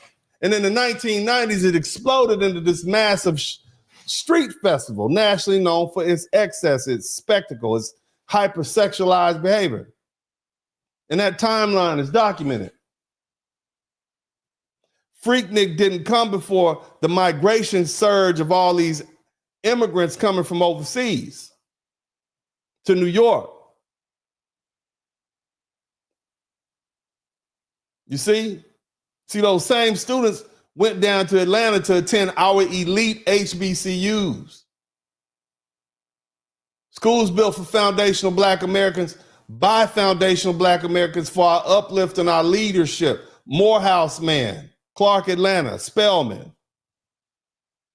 Right there in the, was it the AUC, ACU or whatever? And Atlanta University Complex, AUC. But guess what happened? That surrounding culture starts swallowing the mission. What should have been about education and discipline became about nightlife and clout and indulgence. Atlanta shifted from being known as a black mecca of opportunity to being seen as a black mecca of excess. Image over substance, sex over structure, attention over accountability. And yes, it was them with their nasty selves. You hear how people talk about Atlanta right now? It's not because Atlanta lacks black excellence. It's always been that. But it's because of the behavioral culture around it has changed. And here's the part that stings. Some of the loudest voices telling black Americans we have no culture, that's where the dysfunction came from. You see? And yet they have the nerve to tell us we're morally behind. It came from the very populations that helped reshape Atlanta's social environment. And so when people say Atlanta is wow, they're not imagining things. They're responding to a real change. And that change didn't come from the civil rights movement. It didn't come from foundational black American tradition. Family culture spreads through proximity. And when you live next to behavior long enough, you start copying it. And it's not by force, it's by repetition. Atlanta didn't just change demographically, it changed behaviorally. So when black Americans say something feels off, that's not hate, that's pattern recognition. Atlanta didn't lose its own way, it was redirected. All these people came down from New York and they had their first generation, second generation sexual behaviors and beliefs from these countries that they come from. They decided to move from New York and the East Coast and they wanted to move down south, and then now look at Atlanta. And look, this is not bitterness. This is history. And history doesn't make, I don't care if you're uncomfortable. Now, I want to talk about this gender war. Let's reframe this.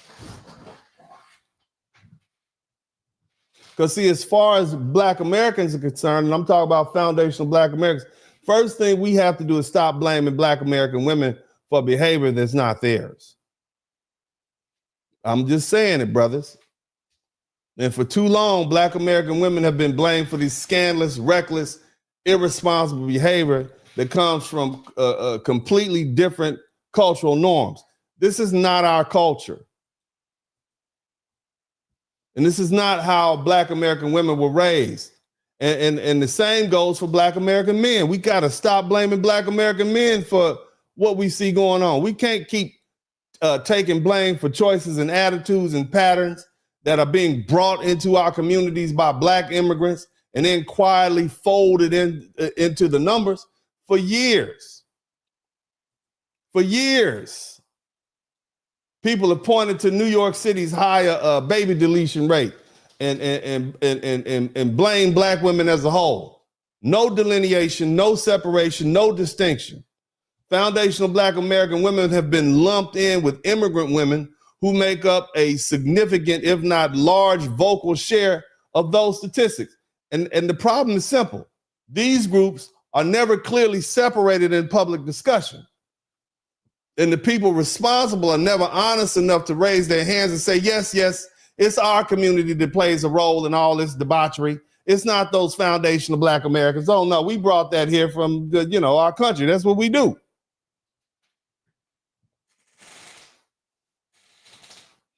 And until we tell the truth and draw clear lines, foundational Black Americans, we're going to keep being judged for problems that we did not create.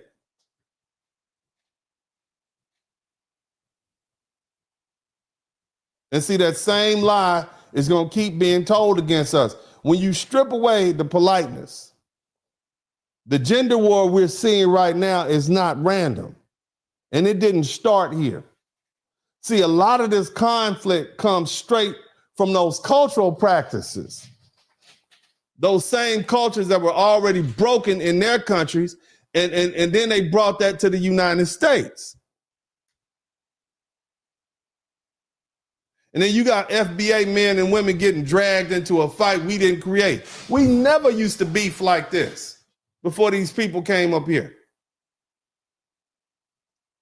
Can you imagine how angry you would be with women if generally speaking in your culture, all the children, it's a question as to who their daddy would be? Can you imagine how angry you would be as a man? What about the women? This is the culture they passing down to their children, this sneaky, shady, fraudulent, anything goes culture, this get the bag culture. Where you think it came from, this hypersexualized culture, no restraint?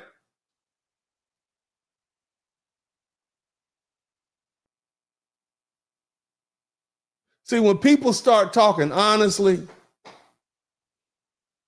the accusations are direct. Women, look, man, you got women coming from these other countries who are cool with assigning children to the wrong man. And it's not because they're confused, it's because they're choosing stability over truth. And that's a lack of integrity. The father is selected based on money, protection, or legal standing, not biology.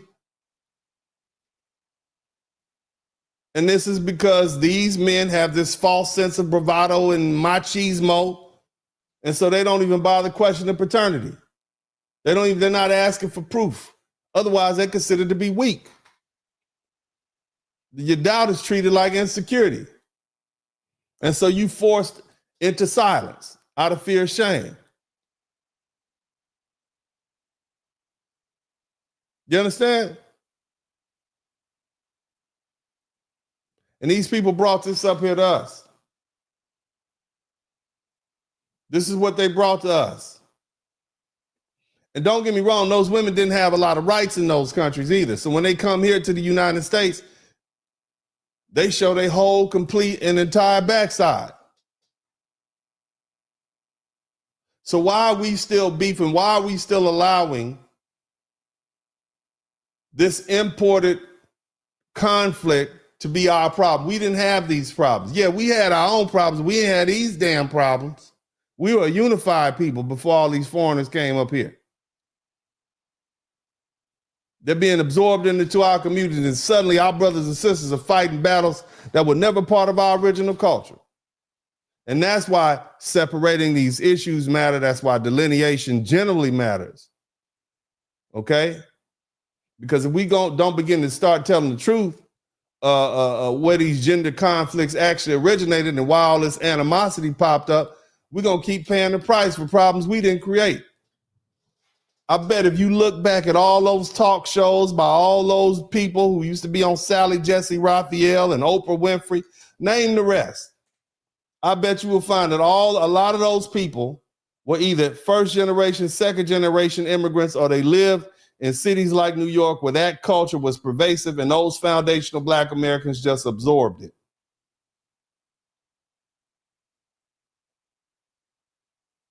Look, man, you ain't got to like what I say, but I'm going to say it anyway. Let me go ahead and bring this on home. See, there's another layer people don't want to deal with. And let me hold on a minute. Before I get to that, look, are y'all learning something?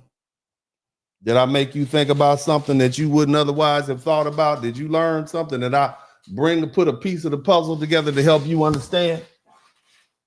Huh? If you learn something, I should earn something. I'm just saying, I know we got 6 super chats in here.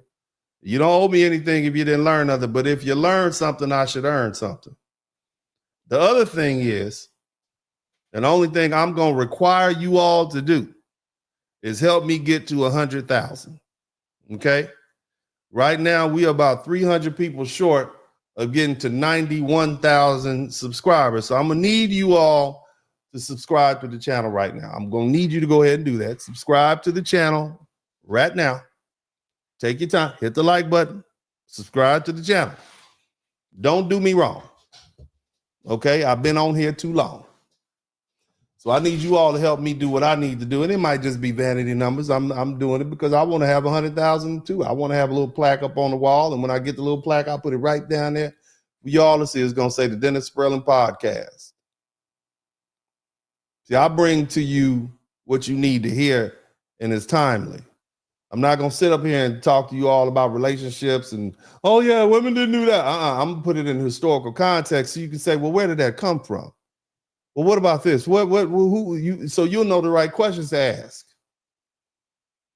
See, I am tired, like many of you, I am sick and tired of foundational Black Americans being burdened down with the brunt of this country's issues and problems. No, we're going to spread this blame around. We're going to give it back to the people who deserve it. You're not going to come up here and crap all over our country and our culture and then say it's our fault. No, we're not going to do that. It's a new day. We're not blame shifting. We're giving people what they deserve. Now, again, I'm gonna need you all to go ahead and subscribe to the channel if you haven't done it by now. The other thing is, if you've been involved in a motor vehicle accident in any location in the United States, go ahead and give me a call. You can reach me at 713-229-0770 because clearly, this is not my main source of income. Okay, clearly, I'm not making with 6 super chats. I am not going to make enough money and haven't made enough money to maintain my lifestyle. But if you would like to support me, go ahead and hit me at 713-229-0770. That's the number across the bottom of the screen. You've been involved in a car accident, go ahead and give me a call. All right. If you like a consultation, hit me up at spurlingdennis@gmail.com. I'll talk to you, help you get your business started. I don't mind. Okay. Got 7 super chats. That's cool. Thank you so much. I appreciate that. We need to stop all this beefing. Black American men, Black American women. We need to stop all this. Where'd the beef come from? Why are we even beefing? We don't have these issues. Y'all know who y'all granddaddy was. Y'all know who y'all grandmama was. Y'all know who your great granddaddy was. You know who your kids are. We didn't have these issues. We know who our people are. It wasn't until all these folks start coming up here with these new cultural norms that things got jumbled up with Black folks. That's not us. We stopped being us in the 1990s. That's when we became the sellout culture. We started selling dope to each other, destroying the community. That's never been us. We've always been unified. So where did that come from? Shout out to Alabama Clay. Thank you. So where did that come from? Why do you all of a sudden have all these Black people on the internet beefing with each other? All these Black men and women on these talk shows beefing with each other. Where were those talk shows based? A lot of them were in New York, a lot of them on the East Coast, and all they had to do is just put a sign out. And you had some child of an immigrant come down there who was going to channel the issues her mothers and aunties had.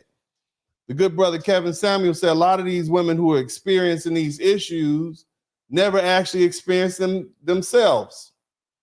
And that lets me know something that I've always known about women. Women sit around and they have a collective emotional response to another woman's tragedy.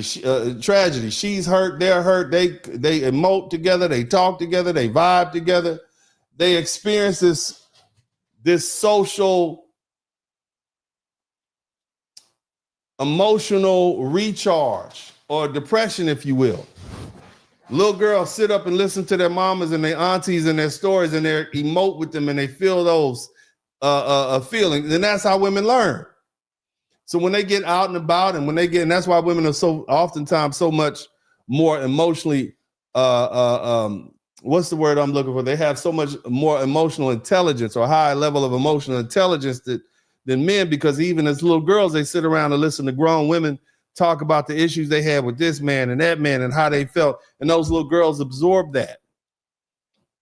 So those same little girls in growing up never maybe actually had these experiences, but they say men ain't, they're the same. All men are dogs. Men ain't shit. We ain't never had that issue in the Black American community. Shout out to Lorraine Morrow. And so you end up dealing with a woman who has all this emotional trauma and opinions, and you ain't had nothing to do with it. Shout out to Eddie Washington. And you ladies in here, you know I'm telling the truth. Some of y'all have to cut some of y'all friends off, because all they do when they do is call you up and complain, and you go up and down with them. Oh, Lord, you got to cut them off, because you can't even focus on your own business. Y'all know I'm telling the truth. So imagine being a little immigrant girl living in New York or living in one of these places, and you hearing all the trauma that your mama and your grandmama and your aunties had to go through with all the men in their family. And here you are in America, never having experienced that.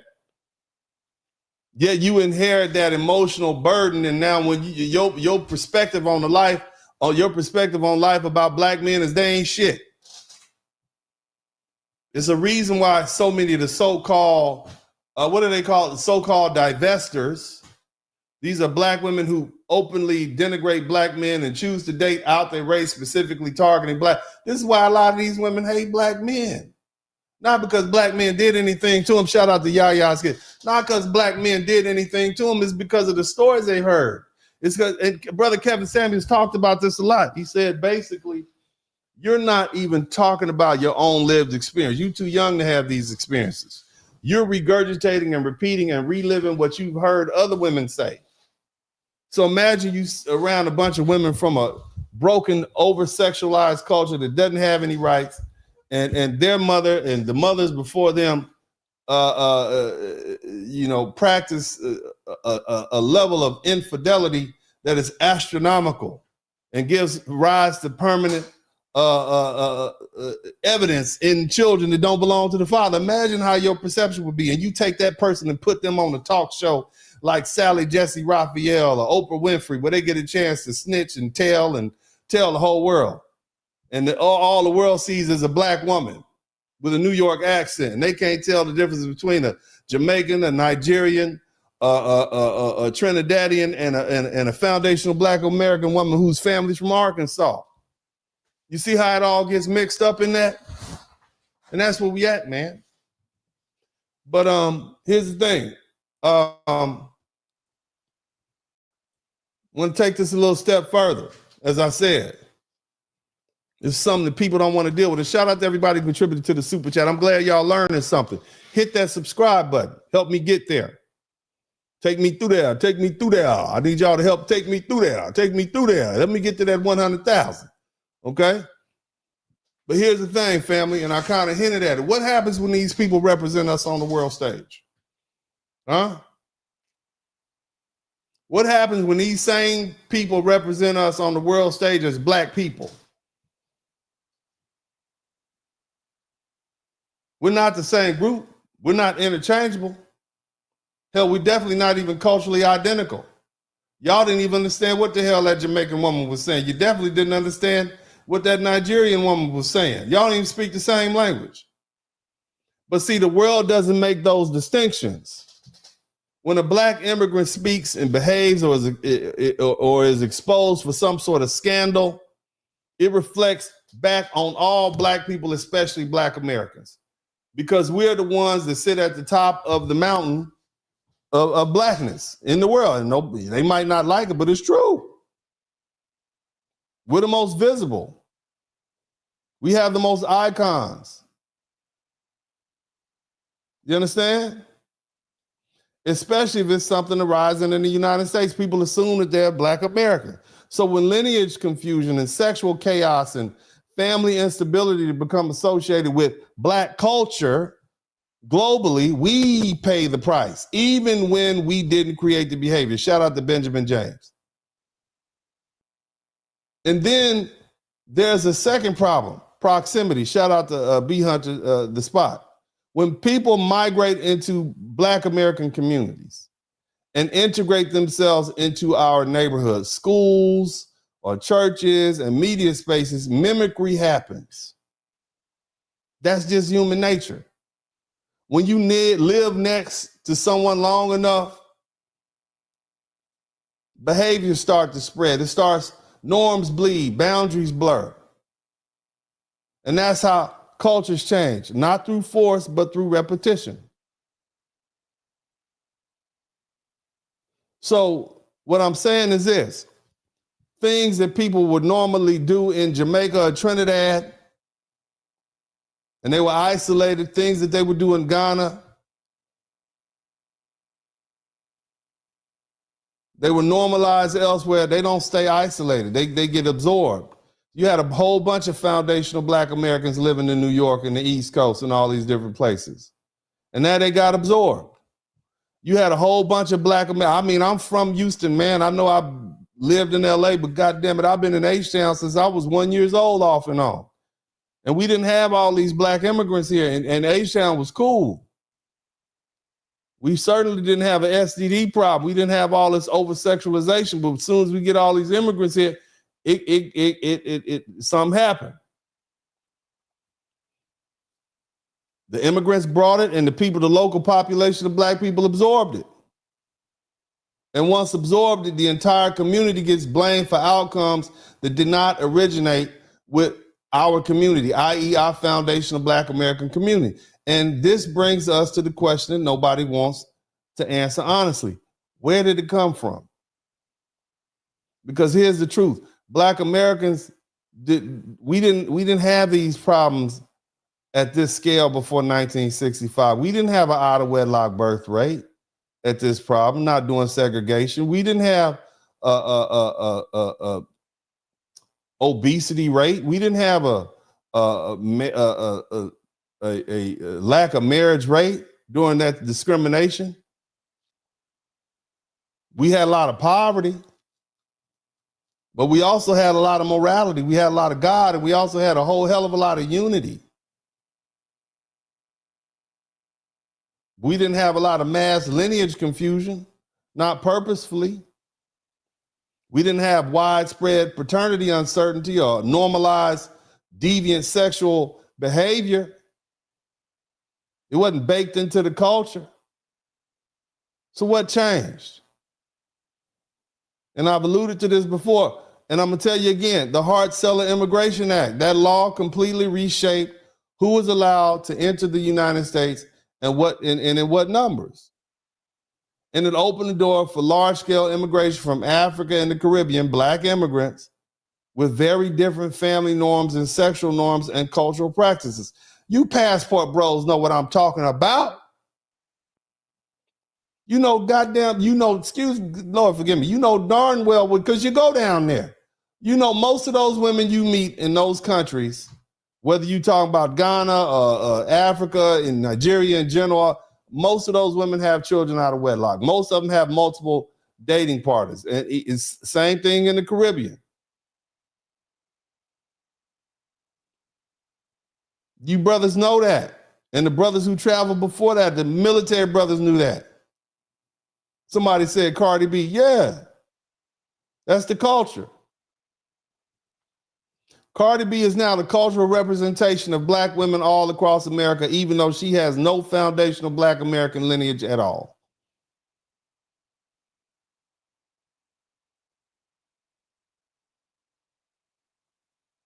After 1965, the Black population in America was no longer culturally contained. It became mixed.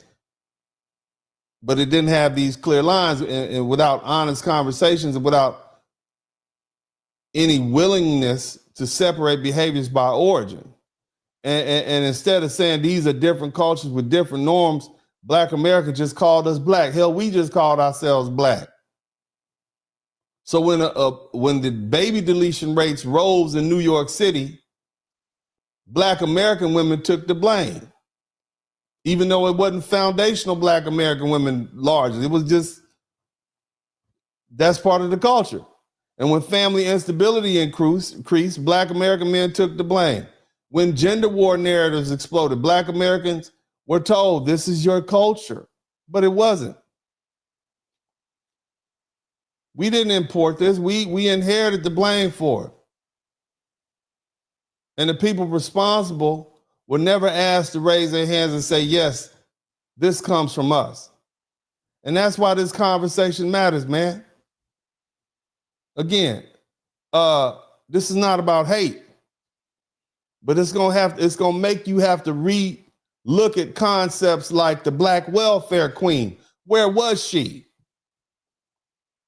What was her lineage? Where was she from? Who are all these people coming up here that all of a sudden didn't have a job or a grandma they can drop them kids off with? And you in the heart of New York. Come to find out you a Bahamian or a Bayesian, and you come up here and got on welfare. It makes sense, right? I mean, you see what these Somalis doing. These people got the largest number of welfare fraud that we've ever seen.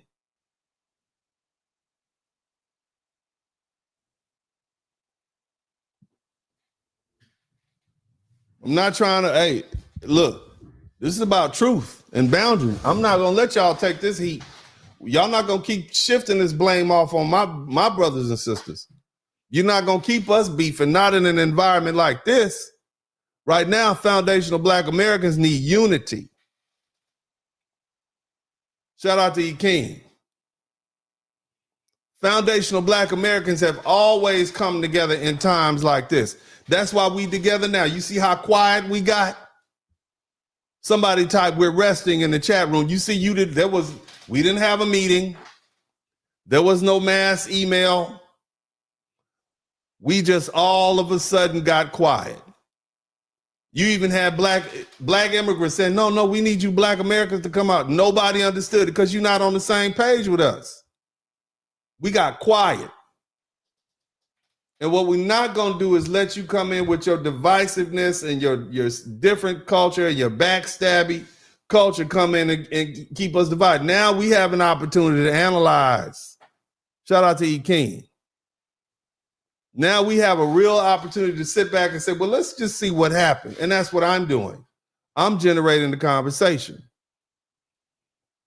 We're going to start looking inward and looking outward, and we're going to start to separate the wheat from the chaff and figure out what we need to do to move forward. But most importantly, foundational Black American men and women, we need unity in this time. And whatever your politics are, understand that we are always the highest target on the totem pole. And whatever's going on with Trump, and I appreciate the wonderful things he says about Black, you're warriors. I appreciate what he says. I appreciate him letting, some of these people out of jail are great. I appreciate that. Great, wonderful, fantastic. But we still know that we are the target on the totem pole.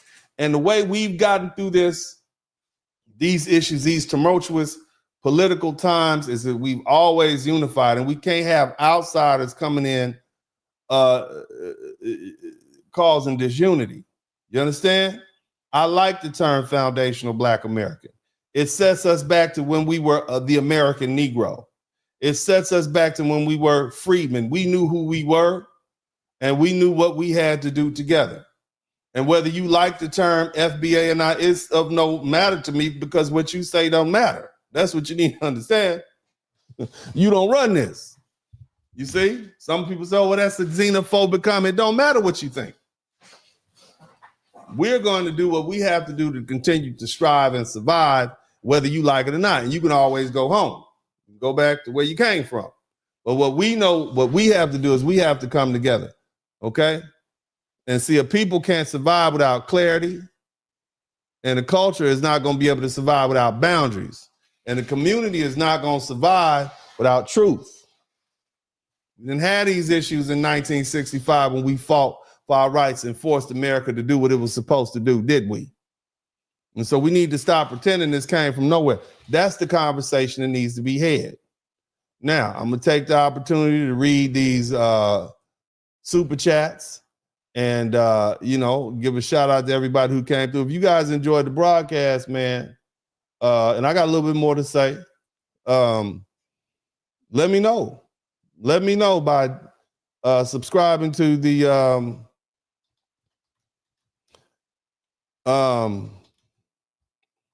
channel. Let me know by hitting the like button. And if you learn something, and only if you learn something, you don't owe me a damn thing if you didn't learn anything. If you learn something, I should earn something. Okay? That's where we at. Now, let's go ahead and read these. Let's start with the, let's do this. Start with the Cash App. Shout out to everybody who contributed to the Cash App. Shout out to Mr. Griffin Sr. Thank you so much. Shout out to Johnny Johnson. Thank you. So shout out to Toot Rev 211. Thank you to Sheila Gill. Thank you so much. Thank you to Cleveland. Appreciate you, Mr. Turner. Everybody who came through. All right. Thank you so much. I appreciate y'all. You guys are awesome. All my Cash App people. Appreciate you sincerely. Now,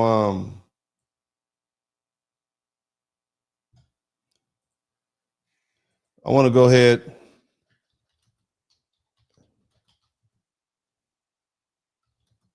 Give me a second.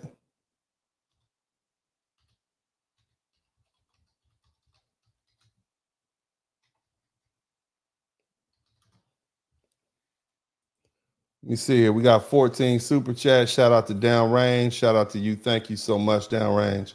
Thank you for the new membership. Thank you to Urban Eagle. Jalian Simmons, thank you so much for the super sticker. Also, Cosman, man, I'm long overdue for the collection plate, formerly African diastoic. Thank you so much. Malaya Artwork, thank you too for your $2 super sticker. Thank you, Intrinsically Entangled. Thank you thanks for all you do. Thank you so much, sister. I appreciate you. Alabama, Clay Child B1, Immigrants Keep the Maury Povich Show on the air for years. Yeah, man. When you start really looking at it, they're like, hold on a minute. That ain't even what we do. You see what I'm saying? And it starts making sense. All right. When you start putting things together, like, hold on a minute, this is not even us. Why are we beefing with each other? That's not even normal for Black Americans. We didn't have these issues before. Yeah, you're right. They kept them in business for years, you know, and basically just got rich off of, you know, basically exploiting us, you know. So thank you so much for that comment. Let's see who else we got in here. Lorraine Morrow, thank you. Also, Eddie Washington, 6452 Blizzard King. I got 5 on. Appreciate you, fam. 50 bucks. Good looking out. Yaya's Kids, thank you so much for the $50 super sticker. Appreciate you. Also, Benjamin Gaines, keep up the good work. FBA Black Chem Engineering, thank you so much. Also, Hunter, that spot, appreciate you for the 99-cent super sticker. Ekin One, Dennis, sexual problem today is Hollywood. Yeah, it is, but you got people with an appetite for it. So where does that come? What are they feeding? Intricately tangled. I love it when you say we are resting, baby. We are resting. We are resting. You know, I tell people all the time, I don't tell you how to vote. I tell you vote your interest. And if sitting on the couch is your interest, then you should do that also. When you hear me, I'm not out here telling you who to vote for. Timothy Bright, what are your times I'm not getting notification? Man, I just come on randomly, baby. I come up here when the spirit hit me. You understand me? That's how Uncle D rolls. I just come through when the spirit hit me. It is what it is. You can catch me when you catch me, but you can always catch me on the rebroadcast. Shout out to everybody on the rebroadcast. All my people on the rebroadcast. What are y'all doing right now? All the truck drivers listening to me on the open road, all the fellas who are listening, all the ladies who are listening to this while you do your little exercise, while you're getting your Pilates on. Shout out to you. But let's go ahead and wrap this thing up. And let me end this without apology, okay? This is never supposed to be polite. It was never about making anybody comfortable. And it damn sure was never about begging for understanding. I don't care if you like what I have to say. You understand? What this was about is drawing lines. And for too long, Black Americans, especially foundational Black Americans, or as we say, and I use that term interchangeably with the American Negro. Okay, I'm talking about the freedmen. I'm talking about the Black people who can trace their lineage back. Some of us were slaves. Many of us predated the slavery experience.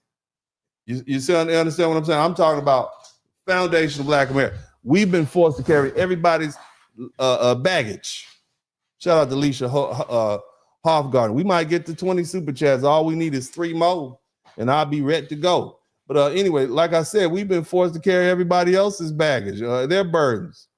We've been forced to be accountable for their norms and their dysfunction. We've been held responsible for other people's lives. And then when the numbers go bad, when the outcomes look ugly, when the data starts talking back, suddenly it's our culture on trial. No, all of that stops now. You don't get to come into this country, fold yourself into our population, speak for us on the world stage, and then turn around and judge us while your own house is held together by silence, shame, and avoidance. Did you hear what they said? 70% of the firstborn children in Ghana aren't even the children of the dad. Did you hear that? And it's higher in Nigeria, and Jamaica's right behind it. You don't get to call yourself superior by way of culture while discouraging your own men from knowing who their children are. You don't get to do that. You don't get to, as they say, my little ladies in my office say, you don't get to play in our face. I've heard them tell people that before. You don't get to call verification and security and call deception tradition. You don't get to lecture Black Americans about family values while actively protecting uncertainty in your own family. That's not our culture. That's just your dysfunction with good PR. And let's be clear, DNA didn't break families. Truth didn't break families. What broke families was lying long enough to believe you'd never be checked. And the age of silence is over. Shout out to Sleepy YJ. Thank you for that. We got 2 more super chats and we'll be at 20. See, what happened with these folks is technology caught up with them. See, Black folks, we used to like romanticize Africa. We had the little African medallions on. And then we got these cell phones and realized these people are shitting in holes in the ground in Ghana. These people, we get the news before CNN and these other channels get these people over here unaliving each other because of their religion. This is how far their tribalism has gone. See, technology has caught up. We know what you're doing in Jamaica. We know about you, and we hear it now. The internet has done wonders for Black Americans who very rarely travel for our understanding of what's really going on in the world. See, reality caught up with these people, and now everybody's going to be uncomfortable with our move, and it's good because discomfort is what happens when systems built on assumptions finally meet verification. Black Americans are done absorbing consequences of practices we didn't create, normalize, or defend. We're done letting aggregated data erase real differences.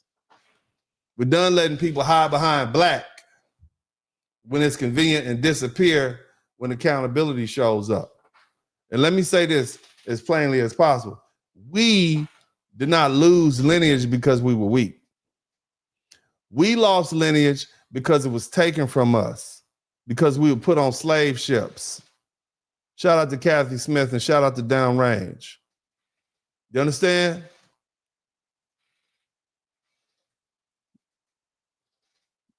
Do not confuse that with your cultures, where you all actively choose to go let another man impregnate you, or you as a man choose to impregnate a pregnant woman and let her run off with your baby and another man raise it. That's less than a man to me. You all chose that uncertainty. You all say Black Americans don't know who our ancestors are. You don't know who your daddy is. And you call that a superior culture? That's your tradition. What we had to go through and what you've imposed on yourself is not the same thing. So let's move forward. We are separating the record. We're naming the patterns. And we're done being quiet and polite.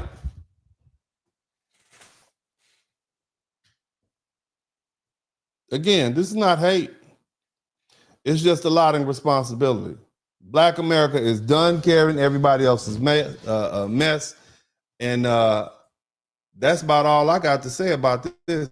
This is Uncle D, also known as Dennis Spurling. I appreciate y'all coming through here, man. I got 20 super chats. I got this beautiful group of people who came through. Make sure y'all subscribe to the channel. Help me get to 100,000. I need 300 people to subscribe to the channel so I can get to 91,000. Please do that now. I certainly would appreciate that. And, you know, as I always say, man, I come from a place of love, but I'd be less than a man if I didn't use my intelligence and my wisdom and my experience to defend my own people. I love my people as much as you all love your people. And there might be some differences between us. Yeah, maybe, you know, we don't have our own country, but hell, you know what? This is our country. So what are you talking about? We may not be a Black dominated country, but we dominate the culture of the country that we in. What does that say about us? It says we are an amazing people. And y'all gonna learn to respect it. Other than that, this is Uncle D. I love you guys. And as I always say at this time, I'm out.